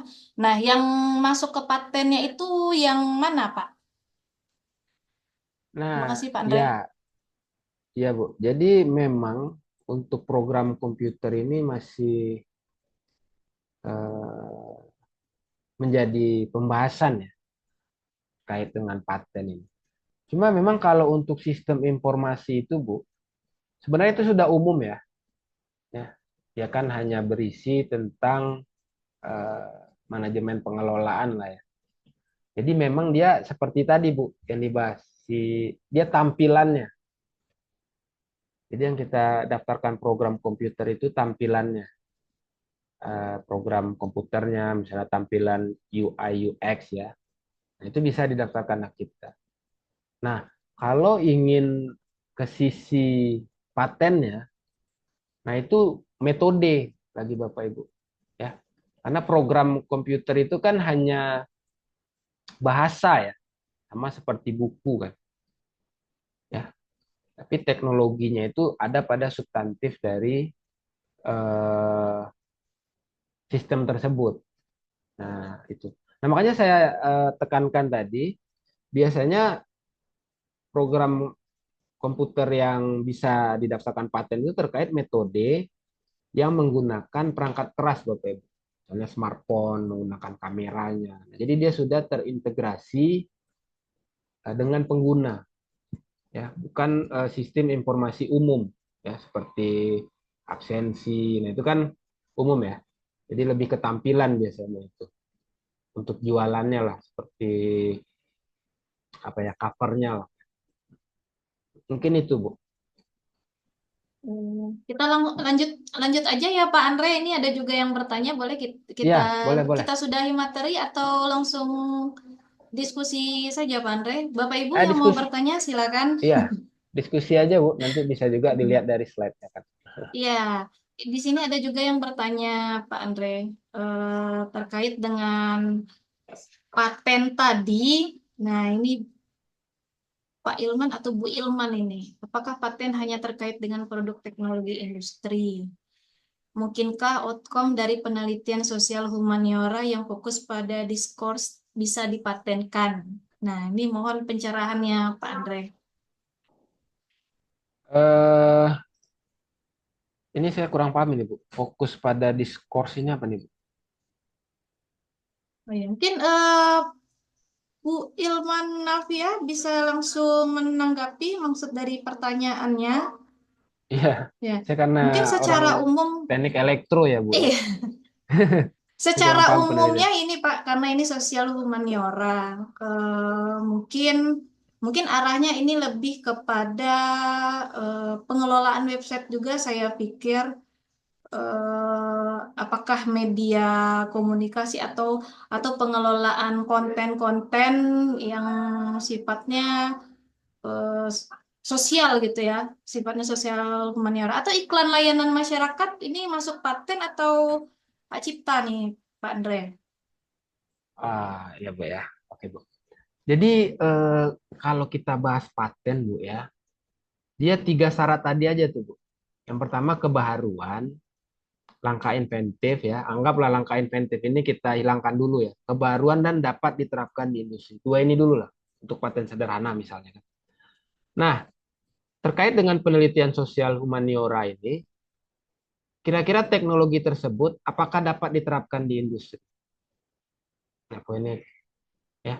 Jadi teknologi yang dapat diterapkan di industri. Tapi kalau Bapak Ibu bilang tadi iklan ya jelas enggak lah ya. Karena itu kan sudah ciptaan ya. Itu sangat jelas lah. Dia udah masuk ke ranah seni, estetika itu jelas tidak bisa dipatenkan Bapak Ibu. Karena dia juga bukan dianggap invensi ya. Nanti mungkin Bapak Ibu bisa lihat slide yang saya tampilkan tadi saya share ya Bu ya. Nah, jadi poinnya itu Bapak Ibu. Nah, jika Bapak Ibu ingin juga untuk membuat paten ya untuk sosial humaniora ini mungkin ketika melakukan pendampingan pengabdian Bapak Ibu. Ya. Karena kan paten itu invensi tadi kan pemecahan masalah spesifik ya. Misalnya ada binaan Bapak Ibu ya terkait dengan teknologinya butuh ya. Teknologi sederhana lah.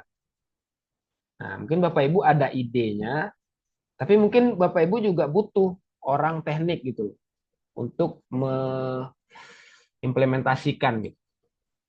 Nah, itu. Jadi memang untuk paten ini kalau secara penelitian ya rumpun ilmu itu memang kurang memungkinkan untuk bidang sosial humaniora. Tapi karena kita tridharma kan, kita berinovasi, melakukan pengabdian, nah pasti Bapak Ibu kan dapat input tuh mengenai masalah. Nah, tinggal Bapak Ibu carikanlah solusi tadi dalam bentuk invensi tadi Bapak Ibu. Mungkin itu. Terima kasih Pak Andre. Ini ada juga pertanyaan Pak Andre dari Pak Rido terkait dengan apakah bisa dipraktekkan mungkin cara menelusuri paten yang sudah terdaftar dan dibantu untuk mencontohkan modifikasi dari paten tersebut. Nah, mungkin dari Unannya bisa ditampilkan, Pak. Oh, Contoh-contoh paten yang ini yang masuk ke dalam aplikasi iya, di iya, iya, Unan. iya. Mungkin itu yang dimaksud Pak Rido. Enggak, mungkin kita contoh langsung ke PDKI ya, Bapak Ibu. Boleh.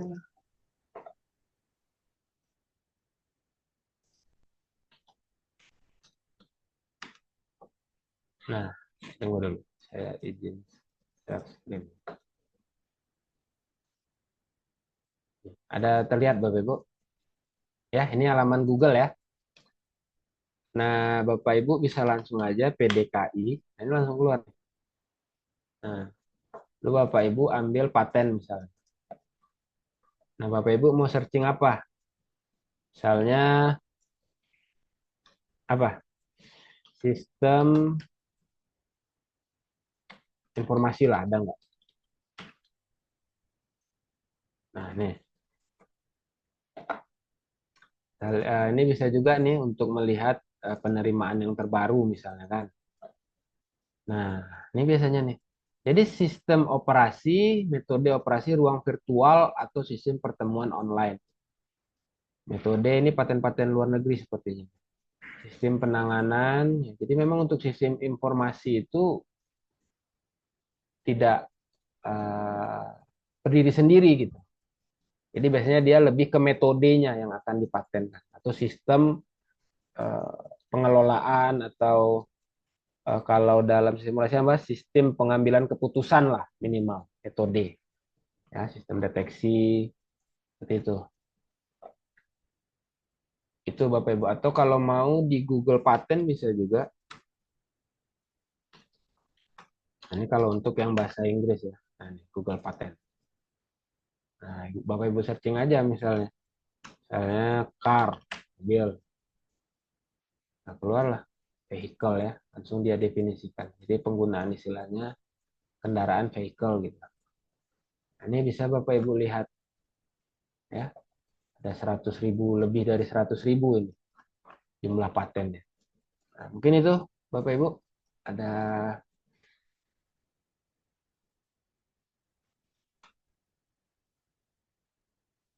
mana? Ada Terima kasih Pak Andre. Mungkin untuk Mm-mm. yang MIPA tadi kita fokus ke teknik. Yang MIPA yang dari jurusan eh, matematika atau fisika atau ini kimia. Kalau ada di Unan sampel gitu Pak Andre atau mohon dicontohkan gitu apa saja yang bisa dipatenkan oleh Bapak Ibu dosen kita. Kalau kimia itu biasanya komposisi dan metode Bapak. Ya, posisi senyawa ya untuk eh, ekstraksi bisa juga ya. Hmm. Jadi teknologi kalau kimia itu sangat besar itu potensinya ya. Karena apalagi kalau untuk paten sederhana ya, karena dia kan kegunaan praktis tuh. Karena Bapak Ibu meneliti penggunaan bahan A, B, C untuk penggunaan apa misalnya untuk obat bakar kan, obat luka bakar gitu ya, atau untuk meningkatkan imun. Nah, itu bisa Bapak Ibu, baik dari sisi komposisi maupun proses metode pembuatan. Nah, itu di bidang kimia umum. Ya, kalau fisika mungkin ke elektronik dan mekanik ya, mekanika dan elektrikalnya bisa. Nah, intinya adalah masalahnya dulu Bapak Ibu. Apa yang Bapak Ibu ingin eh, selesaikan atau solusi yang Bapak Ibu tawarkan. Itu yang dikatakan invensi tadi. Mungkin itu.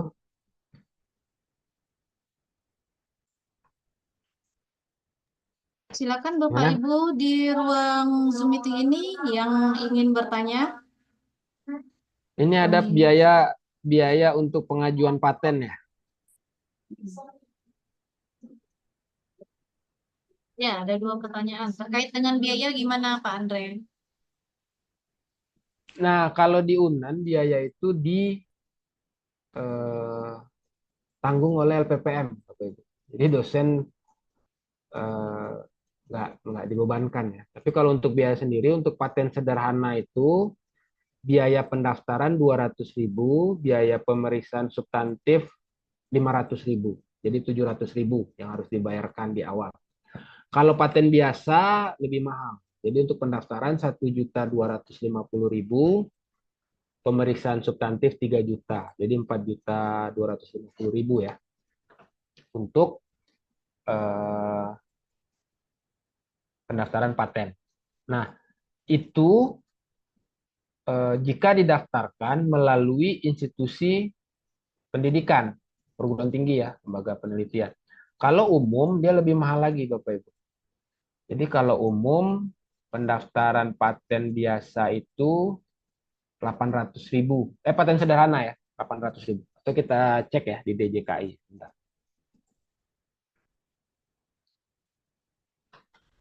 Assalamualaikum, boleh bertanya? Maaf, memotong. Silakan Bu. Ya, Dari mana Bu? iya, bentar. Jadi begini, kalau misalkan kita mendaftarkan paten, tapi karya kita tuh sudah dipublikasi, misalkan di jurnal internasional bereputasi, misalkan karya kitanya itu. Nah, tapi kan di situ ada metode, ada produk yang didapat, dihasilkan. Kemudian kita daftarkan lagi paten. Itu bagaimana ya, Pak? Bisa? Ibu mohon maaf keilmuannya apa Bu? Oh, biologi. Oh, Misalkan saya biologi. yang sudah di apa namanya dipublish di jurnal internasional Focus itu tentang hand sanitizer. Nah, itu kan dari apa namanya dari produk biologi ya di laboratorium kami. Kemudian eh, dikirimkan ke jurnal, kemudian dipublish. Nah, itu kan tadi saya dengar katanya misalkan ada produk, kemudian ada metodenya yang bisa kita patenkan, atau misalkan mungkin komposisi dan sebagainya gitu. Nah, yang sudah dipublish di jurnal gitu dan itu misalkan sudah kalau nggak salah 2 tahun lalu lah saya waktu itu kan hand sanitizer itu sedang pandemi ya, jadi saya buat karya itu, penelitian itu pada saat pandemi gitu. Nah seperti itu bagaimana ya Pak? Boleh eh, mohon penjelasannya? Terima kasih. Assalamualaikum. Ya, Waalaikumsalam. Ya Bu, jadi terkait publikasi tadi ada pengecualian ya Bu ya. Jadi kalau Bapak Ibu sudah menerbitkan ya, publikasikan teknologi tersebut, itu jangka waktunya paling lama tuh setahun Bu, 12 bulan dari Bapak Ibu tanggal pendaftaran paten. Jadi kalau sudah publish artikel maksimal 12 bulan. Kalau sudah lebih dari itu maka tidak dapat dipatenkan lagi atau di granted nanti. Karena sudah apa istilahnya? Terantisipasi, sudah masuk ke domain publik. Jadi orang sudah bebas untuk menggunakan teknologi tersebut karena udah Bapak Ibu publish kan di artikel. Jadi untuk hasil penelitian yang sudah terpublish di artikel ilmiah maupun forum ya, forum ilmiah atau sidang ilmiah ya, skripsi, tesis, disertasi. Nah itu jangka waktu bisa dirasakan patennya 1 tahun dari tanggal publikasi tersebut. Nah, itu Bu. Angga, terima kasih. Ya Bu.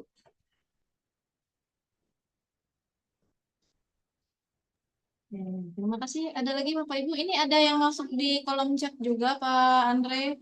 Untuk pengajuan paten berupa hardware elektronik, apakah produk hardware harus lolos uji dari Badan Standarisasi Nasional? Nah, Oh ini enggak Pak. gimana? Ya. Jadi paten itu teknologinya Pak. Dia enggak. Jadi udah kita bahas ya. Jadi paten itu teknologi. dia tidak diwujudkan pun tidak masalah. Karena yang penting dapat diterapkan di industri gitu, Pak.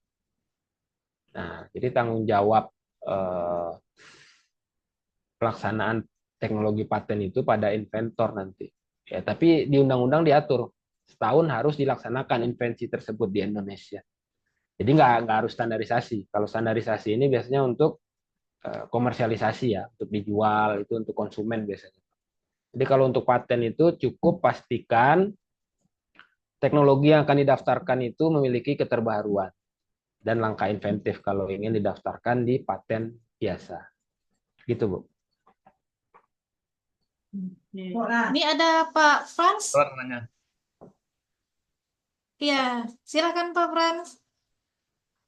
Iya, terima kasih Bu Vika. Eh, Pak Andre, menarik tadi sempat disinggung terkait dengan paten sederhana dan paten biasa gitu. Kalau dari sisi dokumentasi pelaporannya mungkin perbedaannya itu dari sisi jumlah klaim. Kalau misalnya kalau tidak salah untuk paten sederhana maksimum itu klaimnya 2 ya Pak Andre. Kalau sedangkan paten biasa itu bisa multiple claim.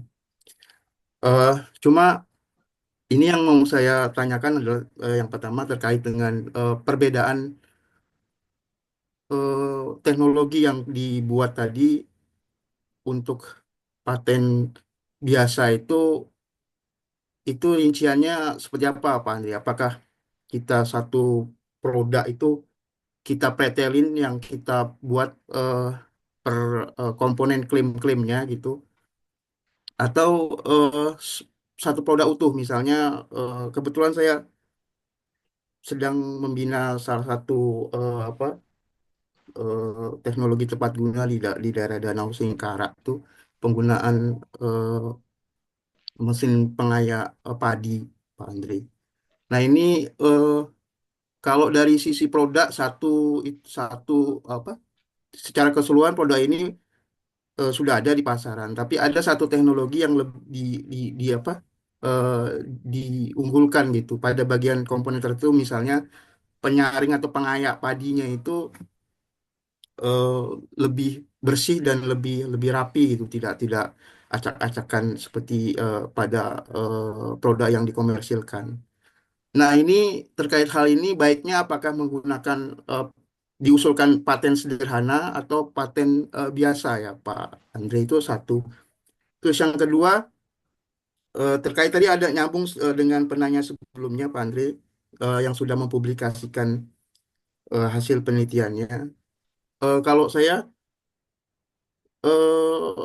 baiknya itu mana yang terlebih dahulu ya Pak Andre, untuk apakah dipublikasikan terlebih dahulu hasil penelitian kita atau dipatenkan terlebih dahulu. Karena kalau dari sisi konsekuensi eh, hasil penelitian kita itu bisa dilirik oleh orang dan bisa dipatenkan gitu sama orang. Dan kita ketika kita ingin mempatenkan hasil eh, penelitian kita yang sudah kita publikasikan, itu ternyata sudah ada gitu, sudah diambil idenya oleh orang lain gitu. Dan dalam hal ini baiknya mana yang terlebih dahulu untuk diutamakan kalau ketika kita sudah melakukan hasil penelitian, apakah paten terlebih dahulu atau publikasi terlebih dahulu? Mungkin itu Pak Andri yang ini pertanyaan saya. Ya, baik Pak Frans ya. Jadi kalau saya lihat teknologi tadi ya Pak Frans, itu lebih ke paten sederhana sepertinya Pak ya, karena dia hanya penggunaan praktis ya Pak ya. Jadi Bapak memodifikasi alat yang sudah ada ya untuk pemecahan masalah praktis ya Pak ya, karena teknologi tepat guna ya Pak ya. Itu saya lebih condong ke paten sederhana aja dulu. Jadi sebenarnya paten sederhana pun bisa klaimnya lebih dari satu Pak. Cuma dia yang nggak boleh itu klaim mandiri namanya. Cuma kalau menurut saya klaim itu nggak perlu banyak Pak. Yang penting luas. Jadi bisa klaim itu satu, tapi deskripsinya 2 halaman Pak. Nah, gitu. Jadi bukan masalah banyak-banyakan klaim ya, karena klaim itu menjadi apa namanya beban itu Pak. Jadi nanti dalam biaya perhitungan tahunan paten, jumlah klaim itu dikalikan. Nah, jadi biaya sebenarnya ya. Jadi kalau memang masih bisa digabung, digabung aja Pak. Tapi kalau memang sudah terlalu jauh, ya nggak apa-apa sih. Jadi beberapa klaim. Nah, itu satu. Terus terkait mana yang lebih dulu antara paten dan publikasi. Nah, sebenarnya kalau mau dijawab ya sebaiknya didahulukan paten ya Pak ya. Karena satu paten itu lebih sederhana sebenarnya ya. Kalau publikasi itu kan Bapak harus studi literatur, bla bla bla, membuat gambar hasil pengujian kan lebih lebih banyak sebenarnya yang perlu dipersiapkan untuk menulis artikel ilmiah dibandingkan dengan deskripsi paten. Karena kalau deskripsi paten itu ya teknologi tadi aja yang Bapak jelaskan. Dan bahasanya pun lebih umum ya, karena memang bahasa paten itu bahasa yang bisa dimengerti oleh orang, Pak. Jadi penggunaan istilah itu diminimalkan gitu, agar tidak terjadi multitafsir ya. Terus penggunaan bahasa Indonesia dan bahasa serapan agak sedikit dikurangi. Nah itu Pak. Jadi sebaiknya memang kalau teknologi itu potensial ya, apalagi memiliki nilai ekonomi yang tinggi, ya bagusnya dipatenkan dulu Pak, baru didaftarkan eh, atau disubmit lah ya di artikel ilmiah. Mungkin itu dari saya, Pak Fran. Ya Pak, satu lagi Pak, ini terkait dengan tadi pendaftaran paten juga. Kebetulan di UIN seperti yang tadi sudah disampaikan oleh Ketua LPPM UIN Batu Sangkar, eh, mengenai pendaftaran itu kan butuh akun ya, kecuali memang didaftarkan secara mandiri. Nah, kesulitannya kan memang di UIN ini belum ada untuk mendaftarkan apa namanya. Nah, ini efeknya kan terkait dengan pembiayaan kalau tidak salah. Mungkin kalau Ya, sudah punya akun seperti Unan itu ya baru apa dikenakan hanya pendaftaran saja sekitar 250 sampai 300 ribu kalau nggak salah untuk paten sederhana, Pak. Nah, untuk yang belum ini kan butuh pendaftaran secara mandiri itu kisarannya habis sekitar sampai 4.500.000 kalau nggak salah. Kalau misalnya kita langsung secara mandiri gitu. Nah, ini kan terkait dengan pemohon. Pemohon itu berarti institusi kampus kita gitu. Nah, sedangkan kalau misalnya kita pemohonnya secara mandiri tadi kosnya mungkin agak besar. Nah, ini mensiasati seperti ini gimana Pak untuk kampus yang belum memiliki akun itu sendiri. Sedangkan produk yang ingin dipatenkan itu sudah ada gitu. iya. Eh, nah, saya share screen lah ya Pak ya. Jadi, nah ini ya, ini Bu, nanti bisa di, nah ini Pak. Nah ini Bu, jadi aplikasinya itu paten ya, .dgip.go.id. Nah Ibu langsung aja sama seperti hak cipta sebenarnya Bu. Nanti diisi di sini. Jadi sebenarnya akun perorangan bisa, ya. Ini hanya akun perorangan. Nanti poinnya itu adalah ketika melakukan pendaftaran Bu, sama seperti hak cipta. Apakah Bapak Ibu ingin mengambil klaim ini? Nah ini biaya tadi yang saya sampaikan tadi. Jadi dia dibedakan antara eh, permohonan melalui lembaga pendidikan, lembaga penelitian dan pengembangan pemerintah ya atau UMKM. Itu subsidinya cukup besar Bapak Ibu. Jadi kalau untuk paten biasa itu 350.000, umum 1.250.000. Paten sederhana gitu, 200.000 untuk UMKM dan lembaga pendidikan penelitian, 800.000 umum. Nah ini yang mahal tadi jika didaftarkan secara pribadi. Ya. Lalu yang perlu dibayar lagi adalah substantif. Permohonan paten 3.500.000, ya. Paten sederhana 500.000. Jadi kalau untuk paten pemeriksaan substantifnya nggak ada di subsidi untuk UMKM dan lembaga pendidikan dan lembaga penelitian ya. Nah, Jadi daftarnya tinggal di sini. Nanti mungkin Bu Rafika bisa langsung daftar aja ya. Mungkin pakai nama ketua, Pak Ketua LPPM ya, atau Pak Rektor juga bisa. Ini hanya sebagai akun. Nah, nanti dalam pendaftaran itu yang poin yang penting. Siapa pemegang hak dari paten tersebut. Nah, untuk mendapatkan subsidi biaya pendaftaran tadi. Gitu. Gimana Pak Tan, Bu Evika? Ya, Pak. Berarti memang secara kalau kita di institusi itu lebih menguntungkan kalau seandainya memang kampus kita punya akunnya, Pak ya. Iya Pak. Jadi dari segi pengelolaan kampus juga mudah ya untuk mengambil data. Kalau nggak kan diminta satu-satu itu Pak. Ya, jadi Iya, terpusat iya. ya. Nah, mekanisme pembiayaan itu ya tergantung kampus ya, apakah ada subsidi atau dibayarkan penuh. Nah, itu kebijakan kampus masing-masing. Tapi fungsi dari sentra atau pusat KI itu ya itu Pak, pengelolaan, sosialisasi. Jadi terkelola dengan baik. Karena nanti ujungnya kan komersialisasi Pak.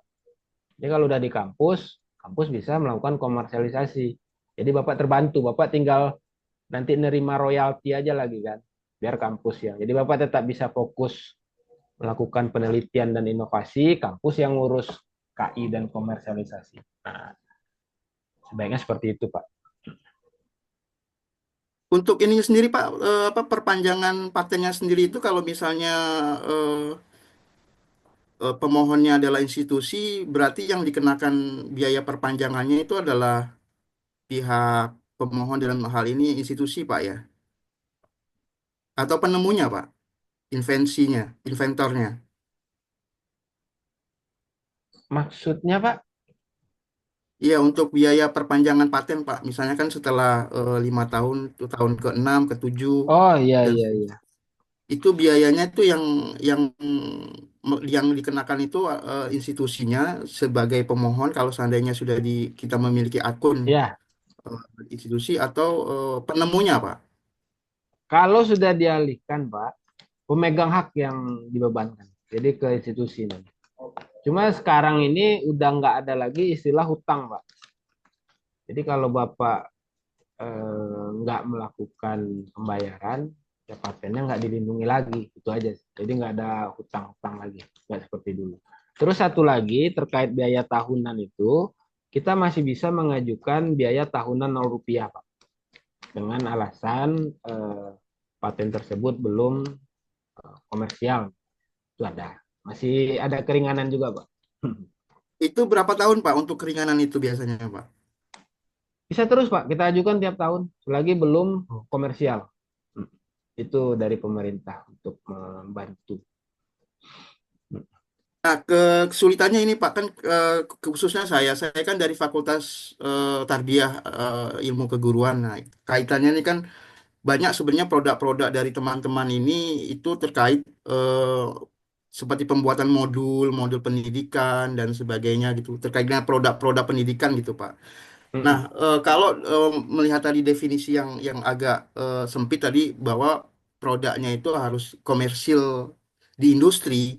Nah, untuk pendidikan ini kan industrinya itu masih belum berkembang ya, belum belum ada gitu. Itu apakah bisa dikategorikan ini?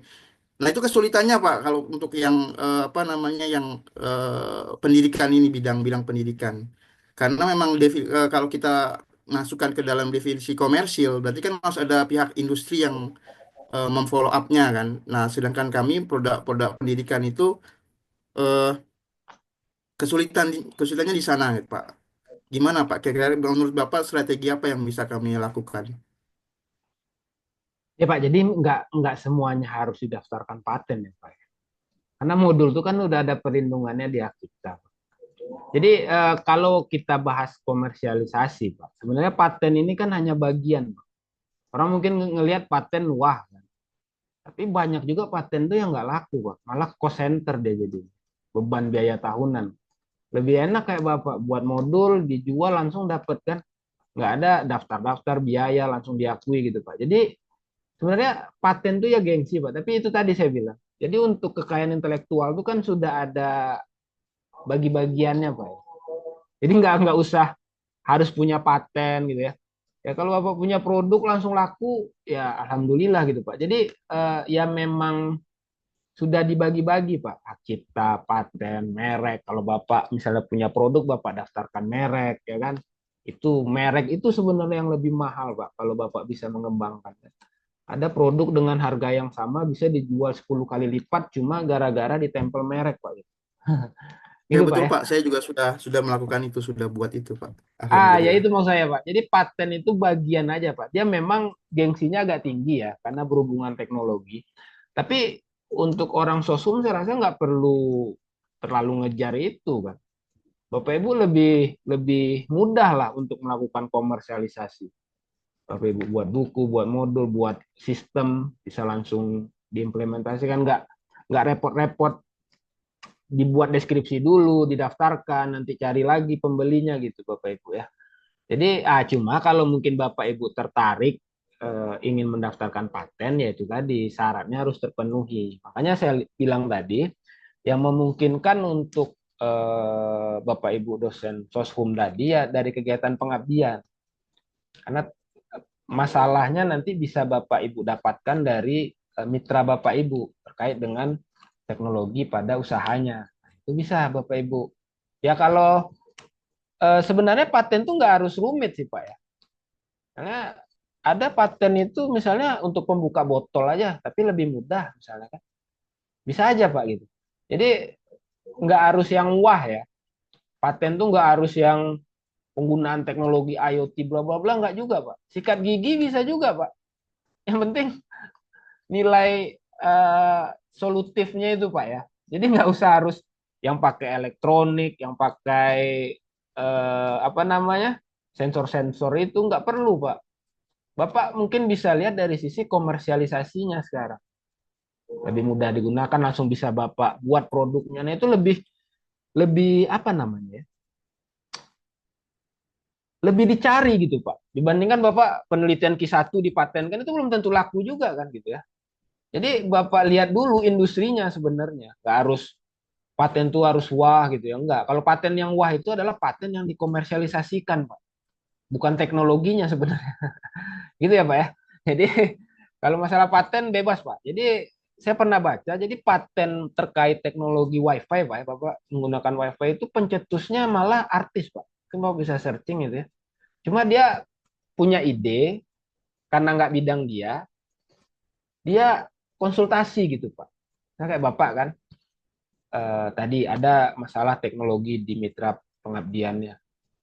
Nah, Bapak ada ide nih, tapi belum sempurna lah kan, karena kan perlu bidang mekanik, elektrik. Itu Bapak konsultasikan gitu. Sama seperti arsitek itu kan nggak dia yang bangun Pak, tapi dia yang dapat nama kan, karena ide dan kreativitas tadi, gitu Pak ya. Mungkin gitu ya. Kalau kita lihat paten itu sama kayak arsitek Pak, bukan orang yang ngebangunnya yang dianggap sebagai milik, tapi kan arsiteknya kan, siapa ini yang merancang idenya gimana. Mungkin posisi paten hampir seperti itu Pak. Mungkin itu dari saya Pak Frans. Baik Pak, terima kasih Pak. Mm-mm. Terima kasih Pak Andre Gimana Frans. Ibu Revika, ada lagi? Bagaimana Bapak Ibu? Ini ada juga pertanyaan dari Bang Igo terkait dengan kantor pengurusan ini bisa dari LP2M masing-masing universitas Bapak Ibu. Jadi bagi yang LP2M-nya yang belum ada untuk pengurusan paten, nah ini nanti bisa dibuat akunnya Bapak Ibu. Nanti bisa undang juga Pak Andre nanti untuk menjadi narasumber bagi universitas lain yang membutuhkan. Ya Bapak Ibu. Kalau pribadi tadi sudah dijelaskan oleh Pak Andre. Pribadi, kalau pribadi untuk HKI-nya bagaimana Pak Andre? Mungkin ada beberapa pengalaman Bapak Ibu yang sudah punya akun hak cipta sendiri. Nah, apakah sama dengan yang lembaga? Karena kalau di LP2M UIN Batu Sangkar ini masih 400.000 khusus untuk hak cipta berupa tulisan. Kok mahal Bu? Dari 400.000 keluar di akunnya Pak. Ibu nggak ngambil yang UMKM ya? 200.000 harusnya, Bu. Oh, begitu ya, Pak. Iya, Di empat ya ratus murah ribu. kalau yang UMKM. Karena Iya, kalau jadi UMKM ada lagi yang harus diisi dan itu saya kebetulan meneruskan penggiat oh sebelumnya. Nah, jadi nanti bisa dia diperbaiki subsidi, Bu. juga ya, Pak ya. Bisa, Bu. Berarti Ibu pemegang hak ciptanya siapa? Akun pemegang hak ciptanya tetap nama pribadi, bukan nama Ya, LP2M. Tapi karena LP2M umum itu, Bu. hanya membantu untuk Namanya mahal pengurusan. itu, tapi Itu makanya institusi. dua kali lipat jadinya, Bu. Jadi kalau Oh, begitu. Bapak Ibu dialihkan haknya ke institusi, maka itu menjadi pendaftaran lembaga pendidikan dan penelitian, kan. Oh, Itu iya, dapat saya subsidi ketika mengisi 550%. itu memang umum yang dipilih untuk apanya. Berarti nggak pakai surat pengalihan hak ya, Bu ya? Tidak ada surat pengalihan hak, hanya Oh. surat kuasa untuk pengurusan hak cipta. Nah, Nah, jadi kan ada ditambahkan ada aja ilmu lagi satu, ya, Bu. Pak. Nah, itu Ini nanti bisa. kalau misalnya, Pak, mohon maaf, kalau kita daftar, misalnya kita ganti ke yang lembaga, nanti yang subsidi 0,5%-nya itu kan dia 400, jadinya 200. Nah, itu sistem pembayarannya gimana, Pak Andre? Itu langsung billing code-nya, Bu. Oh, nanti Kan dia masuk billing generate fund. ya, ya. Jadi pas pembayaran Ibu cuma Oh, bayar 200. Dia otomatis sistem. Ibu karena ngambil umum, maka dia terrecord umum dan harganya ya biaya tadi menjadi 400.000. Tapi kalau Ibu udah milih UMKM dan lembaga pendidikan, nah itu di sistem langsung terbaca, Bu, 200.000 dengan syarat mengupload SK. SK dari Ibu misalnya mau dialihkan kemana? Apakah kalau ke LPPM berarti cukup SK pengangkatan ketua LPPM. Jadi tanda tangan ketua LPPM nanti di bawah sebagai penerima hak ya. berarti itu Gitu, otomatis Bu. ya, Pak ya. Otomatis termasuk paten kalau kita daftarnya by lembaga yang kita daftarkan, buktinya juga tetap SK ketua. Ya, biasanya gitu, Bu. Oh, langsung otomatis dapat diskon gitu, Pak Andre. Iya, dia terbaca Bu, di sistem. Hmm, Ya kan udah main sistem aja. Udah online. oke. Nah, ini terakhir sepertinya Pak Andre ada pertanyaan dari Ibu Desmita. Buku yang sudah dihakikan ini jika ada revisi perlu dihakikan kembali atau tidak? Gimana nih Pak Andre? Ini hak ini berarti hak cipta ya Bapak Ibu ya. Hak Jadi cipta. kalau Ya, ya, ya, iya, mohon maaf. jadi Ya, hak cipta. Bapak Ibu jangan haki ya. Haki itu banyak nanti bisa desain industri, paten, merek gitu. Jadi cukup kalau apa jenisnya hak cipta, paten, merek. Jadi biar Bapak Ibu juga paham ya terkait dengan kekayaan intelektual. Nah, terkait buku ini eh gimana ya? Kalau untuk hak cipta ini sebenarnya sih nggak wajib ya Bapak Ibu, tapi ini sesuai kebutuhan juga. Apalagi jika judul bukunya masih sama. Saya rasa kalau buku hak cipta itu opsional lah ya. Karena ketika buku itu sudah ber-ISBN, itu sudah dilindungi. Karena sudah terrecord juga di Perpustakaan Nasional. Tapi kalau mungkin ada kebutuhan kinerja atau luaran, ya didaftarkan juga ya nggak apa-apa untuk memperkuat ya Bapak Ibu ya. Tapi kalau revisinya tidak eh, perlu didaftar, maksudnya tidak memiliki ISBN baru, saya rasa nggak usah lah, Bu. Mungkin lebih baik Ibu eh, jadikan jilid berikutnya. Nah, jadi dia sudah ber-ISBN, baru didaftarkan hak cipta. Tapi ya pendaftaran hak cipta juga opsional sih. Ini tuh, Bu. Sudah terjawab semua pertanyaan Bapak Ibu. Sepertinya tidak ada lagi. Kita Bu akan, Vika, ya Pak. ya ini sekedar mengusulkan aja ke depannya mungkin terkait dengan ini Bu Vika. Nextnya pertemuan webinar kita lebih ke di apa kedetailkan terkait dengan bagaimana menyusun, mendeskripsikan dan menarasikan dokumen-dokumen paten itu sepertinya perlu ada pelatihan tersendiri juga. Mungkin bisa mengundang Pak Andre secara langsung nanti. Karena kan apa namanya deskripsi dan narasi dari dokumen paten itu agak berbeda sedikit dengan yang biasa dari Bapak Ibu lakukan di pembuatan jurnal-jurnal ini ya. Karena ada istilah-istilah dan ininya eh, trik tipsnya mungkin berbeda. Mungkin Pak Andri nanti bisa lebih fokus dan detail menjelaskan di sana nanti. Baik, terima kasih masukannya Pak Frans. Ini akan dicatat dan langsung didengar oleh Bapak Ketua kita. Juga masih bergabung Ibu Wakil Rektor kita, nanti akan insya Allah akan kita sampaikan.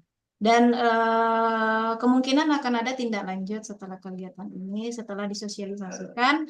Ternyata ada pencerahan Pak Andre. Jadi memang ada urgensinya kita melakukan workshop nanti untuk pengurusan paten, mulai dari deskripsi dan segala macamnya. Makasih Pak Frans masukannya.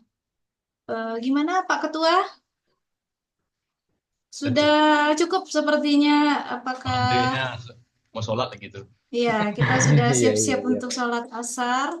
Bapak Ibu sekalian, barangkali untuk sosialisasi dari pengurusan paten dan hak cipta ini sudah selesai dan sudah terjawab segala pertanyaan dari Bapak Ibu yang sudah bertanya. Saya ucapkan terima kasih banyak. Selanjutnya kami minta closing statement penutup dari Pak Ketua atau Bu Prof. Bisa langsung menutup atau bagaimana Pak Ketua? Bagaimana Bu Prof ada nih bergabung, Bu Warek? Assalamualaikum Bu Warek. Atau lagi sholat barangkali Pak Ketua. Oke, baik. Assalamualaikum warahmatullahi wabarakatuh. Waalaikumsalam. Andre yang saya hormati, Bapak Ibu setia yang menemani dalam webinar ini. Bu Warek, langsung aja nih, karena Bu Warek. Silakan Pak Ketua. Silakan Pak Ketua. Mandat dari Bu Warek nih untuk melakukan closing statement. Pada kesempatan hari yang berbahagia ini, Pak Andre sudah menjelaskan bagaimana hak paten. Tinggal kita melanjutkan untuk membuka akun hak paten. Begitu juga tadi haki tadi menjadi suatu hal yang informasi terbaru. Nah, selama ini kita bayar 400, bisa 200. Ini menjadi suatu informasi yang luar biasa diberikan oleh Pak Andre. Sungguh banyak manfaatnya yang kita dapatkan dari webinar kita kali ini. Mudah-mudahan insya Allah di waktu yang lain kita akan undang lagi Pak Andre nih. Bersedia ya Pak Andre? Nampaknya para Bapak Ibu kita ingin lagi mengetahui lebih lanjut bagaimana hak paten ini bisa dibuka di akun perguruan tinggi kita masing-masing. Terima kasih banyak Pak Andre atas berbagi ilmu dengan kita semua ini se-Indonesia kayak ini nih. Tadi ada 104 peserta yang bergabung, sekarang sudah 79 dengan saya. Mungkin masing-masing kita sudah ada yang sholat, segala macamnya. Jazakallah Pak Andre. Luar biasa, barangkali ini aja yang dapat saya sampaikan. Atau Bu Warek ada apa Bu Warek, testimoninya Bu Warek? Kan tutup Pak, kebetulan ini ada mahasiswa yang mau konsultasi. Oh gitu, ya. Barangkali sampai di sini acara kita. Terima kasih semuanya Bapak Ibu. Kita tutup dengan bacakan Alhamdulillah. Alhamdulillahirabbil alamin. Assalamualaikum warahmatullahi wabarakatuh. Waalaikumsalam warahmatullahi wabarakatuh. Terima kasih. Kapan dapat diambil Bu Revi? Kapan dikirim Ada saya ada absennya Wan. Ada tuh di chatnya Wan. Ada di chat. Oke, makasih. Absensi ada Pak. Saya kirim kembali ya Bapak Ibu. Terima kasih Pak Andre, semoga jadi amal jariah. Terima kasih Ibu Prof. Udah mendampingi kami dari awal sampai akhir, Bapak Ketua, Bapak Ibu semua. Mungkin demikian dari saya. Wabillahi taufiq wal hidayah. Wassalamualaikum warahmatullahi Waalaikumsalam wabarakatuh. Waalaikumsalam warahmatullahi wabarakatuh. Terima kasih banyak Pak Andre, Bapak Ibu semua. Terima kasih Bapak Ibu.